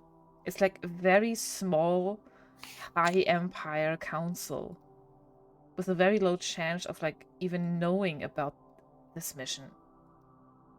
So it is strange that they have this high interest. Unnerving. The captain seemed not extremely worried, but like a slight concern, I believe. He also had no idea about the 3 submissions. And he does believe that Slaughter might know, but he might also be just a false lead if we just go for him into information digging. Captain Red did recommend to start from the bottom and see what Palladians know if we investigate further. I also asked him about I asked him about what laws apply here. That's when he went into the I think Bookman could recite this better, but he basically recited the handbook about how Empire laws essentially apply when you sail under, like when you travel under an Empire flag, and the ship has to fulfill Empire laws even if you're in a system that isn't of the Empire. And then he started, like, if prosecution is necessary or if there's like a trial or something, that he will back us up if we do things against protocols, against laws, essentially, that he asked us to do. That's what the recording was about. Okay. Right, I will talk to the captain about this then. Whatever Have you want this to tell him. retroactively sanctioned. He was also pretty fine with turning off Serene when I talked to him. Okay. So I believe he does have our interests, but I cannot trust anybody from the Empire. I can't. Told you about the file that I was looking up on my race, because even on the planet where I am from, there's very little known of them. And they got deleted. That's why I got the spider. And then I ramble a little bit, like awkward ramble. Then I asked the supercomputer, and I recite what the supercomputer told me about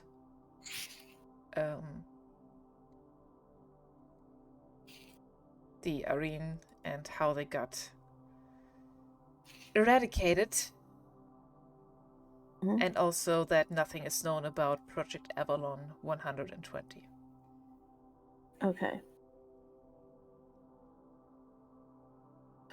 Okay. I mean, as far as Empire people, captain is better than most others, I think. Still. But yeah. I see what you mean. I see your point. Makes sense in their unwillingness to defy the authority. Ironic. Yeah.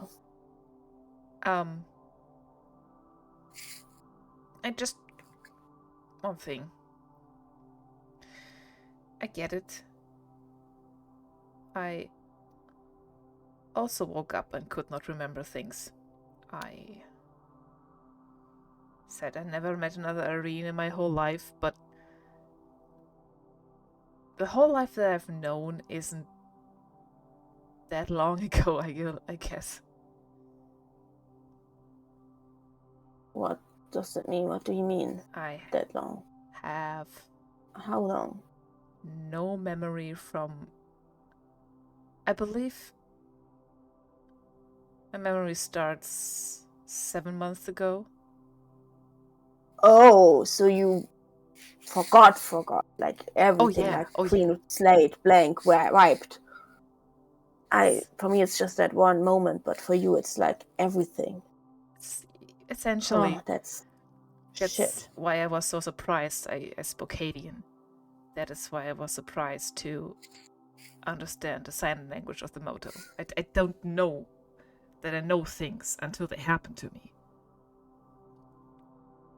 That's why I can do certain things. Like, I knew how to speak when I started seeing speech patterns again. Walking, talking, eating, knowing certain things about electronics. I don't know why. There is a reason, there is an explosion. This is true about that. I hold up my robotic hand. Yeah. But yeah, I get it. It drives you mad. Not understanding, not remembering. Yeah. I keep playing the moment before in my head over and over again, trying to see what happens afterwards. All I can remember is waking up in the hospital days later. Sometimes there's sound, sometimes there's flashes of images, but not, they're blurry and distorted, and I don't know. Yeah. I just know that they can't be dead. They can't. They can't be dead. I can't. We find out. I can't believe that they're dead. We find that out. They are not. Okay. They can't be. Yeah. They can't be dead. They are not. They are not dead. They're alive. They're somewhere. I just need to find them, and then I can fix all of them. Then we can go home, and they can king again and fix everything. And make it safe again, and we can find out who did this, and we can make them suffer for it, or make them pay for it, and make sure it doesn't happen again. And they will be safe, and I can keep them safe, and So, I cannot fail at what I did. What's my job? can I ask you something, Karma?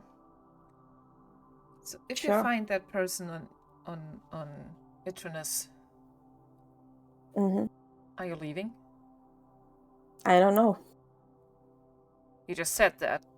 You find them, you go home to your planet, I believe. Put them on the If throne that's again. what they want, if they think it's safe, if they say we need to find out who did this and who's behind this first, then we do that first. Whatever Cassian says, we do. I just need to find Cassian, and they will know what to do. And Tell me. Cassian tells you what to do? Cassian is the king. I follow what the king tells me. The king makes the decision. That's why they are king, and me. You just...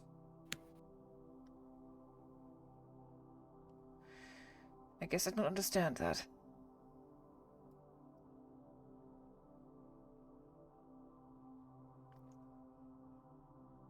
Just need to find Cassian. I just need to find Cassian. Right. I'll see how I can help you with that. Mm-hmm. Once we get in range of Itronus, we can look more into this prisoner transfer. See where they took them, if it's them. Can maybe find out more. You need a hacker for that, huh? It would be helpful to have a hacker for that. Smile a little. Everything to make their lives a little bit more miserable. Mm-hmm.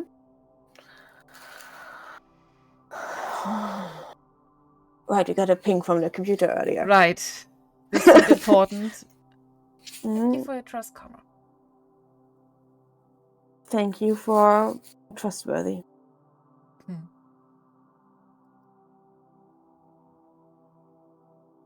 Yeah. I'll check my device on the question that I asked the supercomputer. Me too. Oh, look at this trauma. What did you expect? Of course, there's trauma.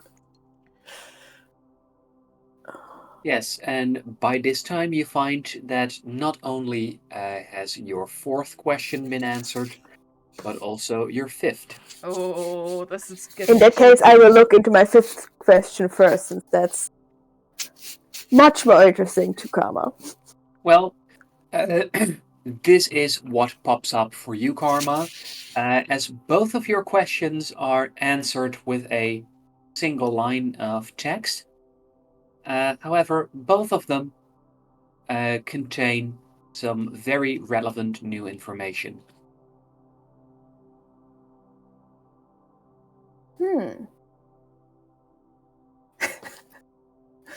Captain Lance DeWitt's information has been restricted wait. by his ex-wife. What was your question? I wanted a file on Captain Lance DeWitt. Oh. All personnel involved in this prisoner transfer is missing in action. Further information is restricted. What the fuck is That going is the on? question on the prison transport, right? Yes. Okay. What's going on? Also, it says for Captain Lance C. DeWitt's information has been restricted by Yvonne Nem Bonaro, formerly DeWitt Bonaro. Yeah, his ex-wife. Ex-wife. Restricted information on him. Oh, we know from the file that he is divorced. So yeah. Mm-hmm. And for you, Juno, Yes. you get a bit of the opposite. You get some quite lengthy responses. Okay, my second last question was locations of extreme social imbalance and the reasoning for it in the Empire. Interesting. Yes. Given how much new and weird words there are in the second bit, I would like to read out that one. Okay, sure. Oh boy, Oh Yes. wow. that is Could a you please lot. could you please read the first one? So that's about disturbances in the Asking the social order. dyslexic to read out so much text is Do okay. you want me to read for No, you? no, no, I can do this. The greatest disruption in the desired social structure are found on 1.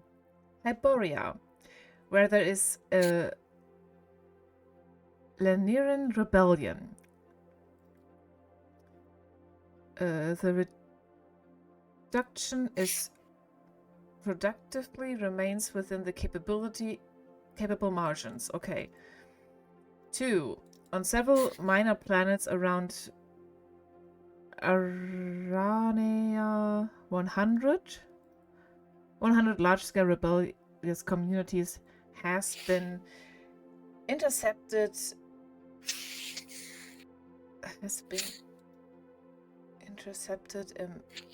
Sorry, I'm not a fluent reader. I can read this in my mind, but this is Max on several Immaculate. minor planets around Arena 100 large-scale rebellion communication has been intercepted. A Matrimaculate. what is that word? Matrimaculate. What does that mean? You've encountered that one time before. I'll clarify once we're through all of it. Okay. Communication has been intercepted. A medical has been sent to resolve the issue. Oh wait, that is something that is commanded by the Empress. Empress. Oh, that's like one of her power soldiers. I remember now. Okay. Like one of her clones or something, isn't it? Yeah, she commands them or has like an essence of them in there, like a hair of the Empress or something. Number 3 is Selenio is under continuous surveillance, but despite Moto efforts, Selenio remains stable due to the implemented empiric narrative concerning Moto Haven Noctuna 441. Because of this, escaped workers cannot gather in significant numbers. Oh. Okay. They intercepted those already, and they sent already something against the large numbers of rebellions and the reduction of Silurian. Okay. I have 3 places, but we are already past most of those. Okay. So it seems like, in short, yes, there are multiple rebellions going on. However, the Empire doesn't seem to be concerned all that much about any of them. For Valernians, they go, nah, productivity is still high enough. For the small planets around Aranea 100, they go, we'll just send 1 Matrimaculate and that'll solve it. And as you look a little closer at the notion of an implanted empiric narrative about Noctua 441, with a bit of looking up, you realize you might realize what's going on there. That means that I have the unpleasant feeling that means something similar that happened to my race.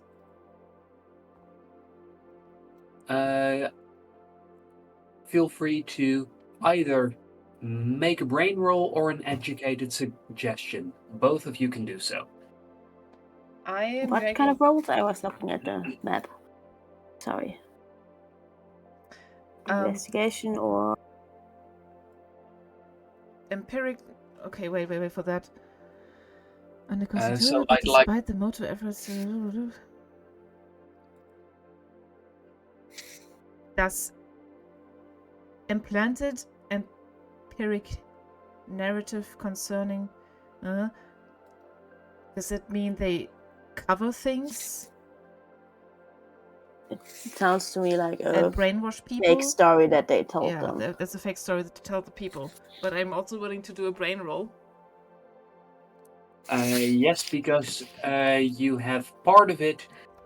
Please give yourself, both of you, an additional +3, and you will need.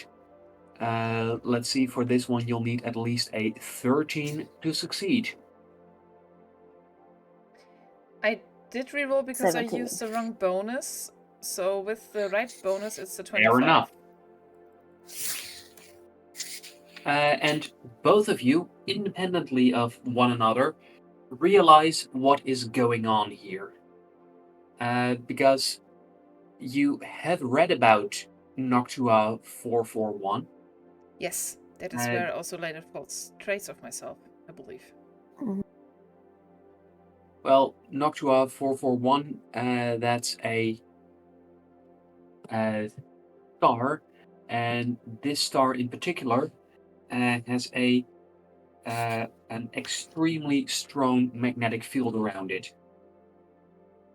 So strong, in fact, that for the Muddos, who have lots of iron in their blood, Oh. if they get anywhere close to it, they'll pass out. If they escape Selenio, then most of them will try to flee towards where they've been told that there's a safe haven for Muddos. No. Insane. This is the kind of shit I'm talking about. Yeah, they're shitty. This is. Empire sucks. I'm aware. That's why I don't want them on my planet. Imagine this happening to an emotion, the bunny ears sign that we learned last time, and their family. They just want to not be forced to work. Why we can them, let them know. I don't know. I don't know how to, but Is it okay if I read the last answer you've got? My last question was a list of essentially left, in this case leaning against Empire, rebel leaders, organizations, and known names of those. To which the Niterium supercomputer told you, these are the top 5 most problematic rebel groups within the Empire. Number 1, Ade is the largest interplanetary rebellion. They are violent, anti-religious zealots. Ade is led by the Black Bride. She is extremely dangerous and should be killed on sight. She has survived at least 2 confrontations with a Matrimaculate. Sounds amazing. Love her already. Yeah. Rebel group number 2. Neurobleed is a rebellious computer virus that enables users to damage empiric digital infrastructure by fatally overloading their brains during a neurological upload. It is assumed that Neurobleed has gained sentience. Amazing. So a sentient computer virus that allows people to blow up their brains to fight the Empire. Okay. Yeah, okay. Rebel group number 3. Robin has grown from a planetary terrorist organization on Cadion X3 to an interplanetary network on the Empire's edge. The catalyst for this growth was the assassination of a high-ranking Cadian politician. The assassin, White Robin, is to be located, captured, and administered level 4 re-education to diffuse the unrest. Rebel group number 4. The acolytes of the Devourer serve an indigo monstrosity that has consumed a multitude of minor planets, and they try to help it spread throughout the Empire. Destruction of the hypnotic slime has proven to be extremely resource intensive. Wait. There's a monstrous slime that consumes planets. Wait, Amazing. that is not a rebel group. That is. Wait, an indigo monstrosity? I have questions, DM. We talked last sessions about campaign 1, where my We had an indigo slime named Indigo. We had a in campaign slime named 1. Indigo because it was the color indigo, and it was That my likes to consume character's stuff. little pet. And it was hypnotic slime. It was hypnotic slime that ate things and grew out of it. It's been thousands of years. Baby! Oh God. My baby! Your baby eats planets. My son! And there's a cult, apparently. I love it. Sean, this is amazing. It gives The consequences of your actions, they are here. Oh God. The acolyte. And Rebel Group number 5. The round universe theorists. They spread dangerous misinformation about the nature of the universe. The most influential figure in the movement is called the Signalman, and he broadcasts from beyond the boundaries of known space. So, flat earther, but space. The opposite of flat earthers. The opposite of flat earthers. But that make them round spreading earthers? Dangerous misinformation about if you just keep going in the same direction, you'll eventually end up coming from the other direction. Oh, so he doesn't believe that space is infinite. But he is broadcasting from beyond the boundaries. So that doesn't make sense at all. I see a flaw in their logic. Yeah, me too. I do share this information with Karma. Just checking. I mean, these all are Empire enemies. Have I ever heard of any of those before? And I'm like going on, these are Empire enemies, so these are our friends. Okay. Until proven otherwise, they could be allies. Sorry? Until proven otherwise, they could be allies. Correct. I mean, I don't know how to communicate with the monstrous slime, but yeah. Karma, could you please make a roll to see if you have known about any of these? Sure. It's going to be a high roll, but there is a chance. No bonuses. Okay. That's a 4. Do we have never heard of any of this. Do you still have tokens? Okay. Nope. Oh, okay. Can I give Karma my last token? Because I don't think that we're going to get into too much trouble. Do you want to reroll? Sure. For this kind of... That's a natural 20. Yeah, get some lore. Is that high enough? We're here for lore. I can't go higher. So, Juno, please tell me how, with using your token, you're able to jog Karma's memory. I don't jog you Karma's memory. You probably read it to me again. Yeah, I don't jog her memory. I talk about these groups enthusiastically because I fully believe that these are going to be allies whenever we might come across them. And how cool, for example, the Black Ripe already sounds... how this virus might be very interesting if we, for example, want to destroy a planet like deuterium. Yeah. And so I just ramble on about these kind of possibilities. Yeah, and Karma, you have in fact heard quite a bit about one of them because the acolytes of the Devourer. There was one time when there was an acolyte who had found their way to Atlan, and there they tried to convince others to join them, and they had with them a very large vat full of indigo goo,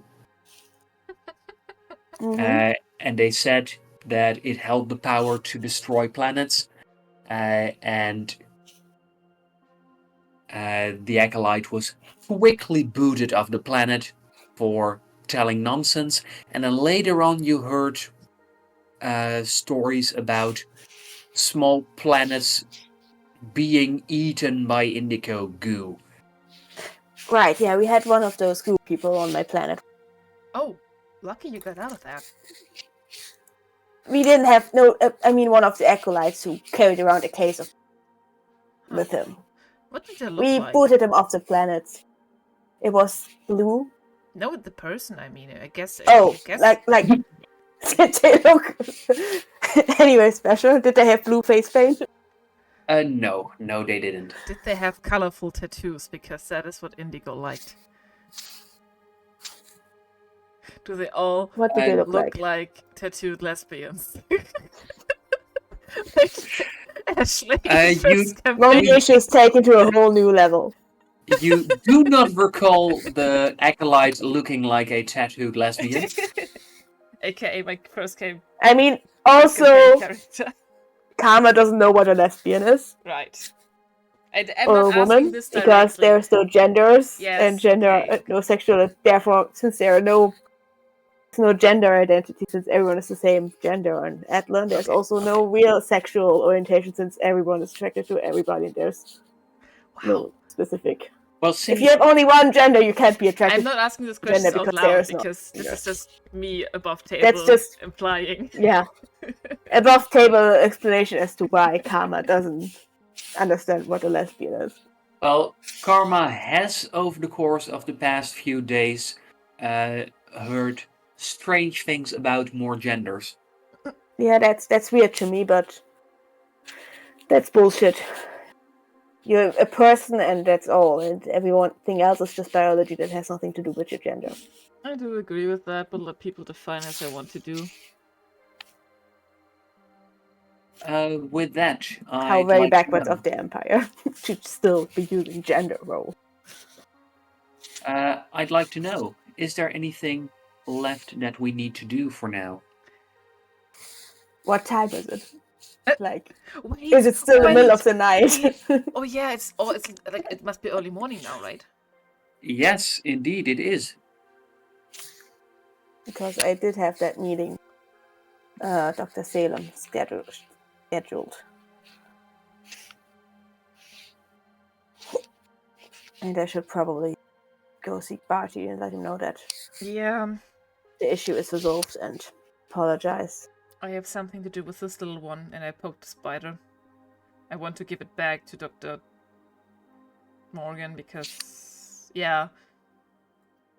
As much as I like the little guy, but he warned me about not letting me sleep near it, and I woke up to it buzzing. And you kept the thing anyways? What's wrong with you? It's helpful. Juno! It's adorable. If something comes with a warning, don't leave it near sleeping bodies, then that's a big warning sign, Juno. That's a big no-no sign. That's a big red flag. You shouldn't have this thing because it's probably not your friend. And as you speak loudly, 755 slumps down, either showcasing guilt and remorse, or very effectively acting as if guilty and remorseful. I just glare at it. I like it. Is there anything else you need me for? Can I go and apologize to Bart? No, we should check up on certain things and maybe... yeah. I'm so tired. Do we... There's Let me know if there's anything important that you need. There's still this thing, and I think... I don't want to, but it might be good for us to find out more, because... What thing? The party. Oh, yeah, that is happening today. Later today, yeah. And I believe I would like to take we should go there. Captain DeWitt up on the thing, work from the bottom, because Astros is no threat. I think you can punch his brain in with your thumb, but I don't want you to. This is just an implication. I'm not going to. I know today wasn't a good indicator, but I'm not. You think so? Usually, my plan isn't always to attack first. Just in this case, this was an extreme case of extreme danger to people back home that rely on me. Okay. I think if there is like any Palladian person at this party, we can start there. Otherwise, I thought about visiting Holstock, the one that we got the globe hamster. Maybe they're not as hostile against us anymore. Right, we should also check in on the weird guy from the ship. Right. Some point. Right, the prisoner. Everything happened, and I totally forgot about that one. Yeah, it was. Tonight was a lot. Yeah. I should go talk to the captain, talk to Barty, talk to Dr. Cleo, and then check in on that guy in the med bay. And then we have the party and we have the Litrinus thing also coming up. Okay. That's a lot. God, it's a lot. It's so much. I just wanted to have one night of sleep with my headache. Oh, it's fine. I'm fine. I'm gonna be okay. Okay. Just. Yeah. I'll see you later, Karma. Okay. Yeah. What are you about to do? I'm going to infest the server with a spider. Thing. Okay. I am going to squeeze Karma's shoulder and leave. I squeeze yours back. Thank you. Thank you. Right, I will message the captain first. The next thing I would do is visit the captain and message them.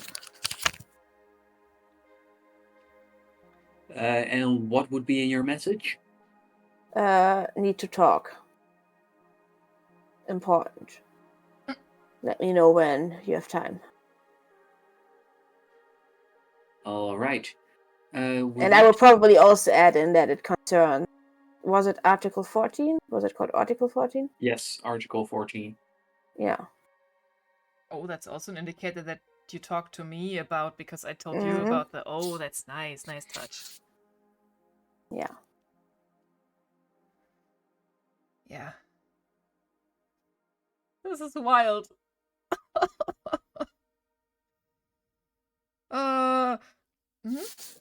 And with that, I do believe that we are finished for today. I don't think Thank I've ever finished, but Thank you very much for playing. And thank you Thank you very for much hearing. for listening. thank you very much for the trauma. Ah! Insane. Okay. Thank you, and let's say goodbye. Bye. Bye.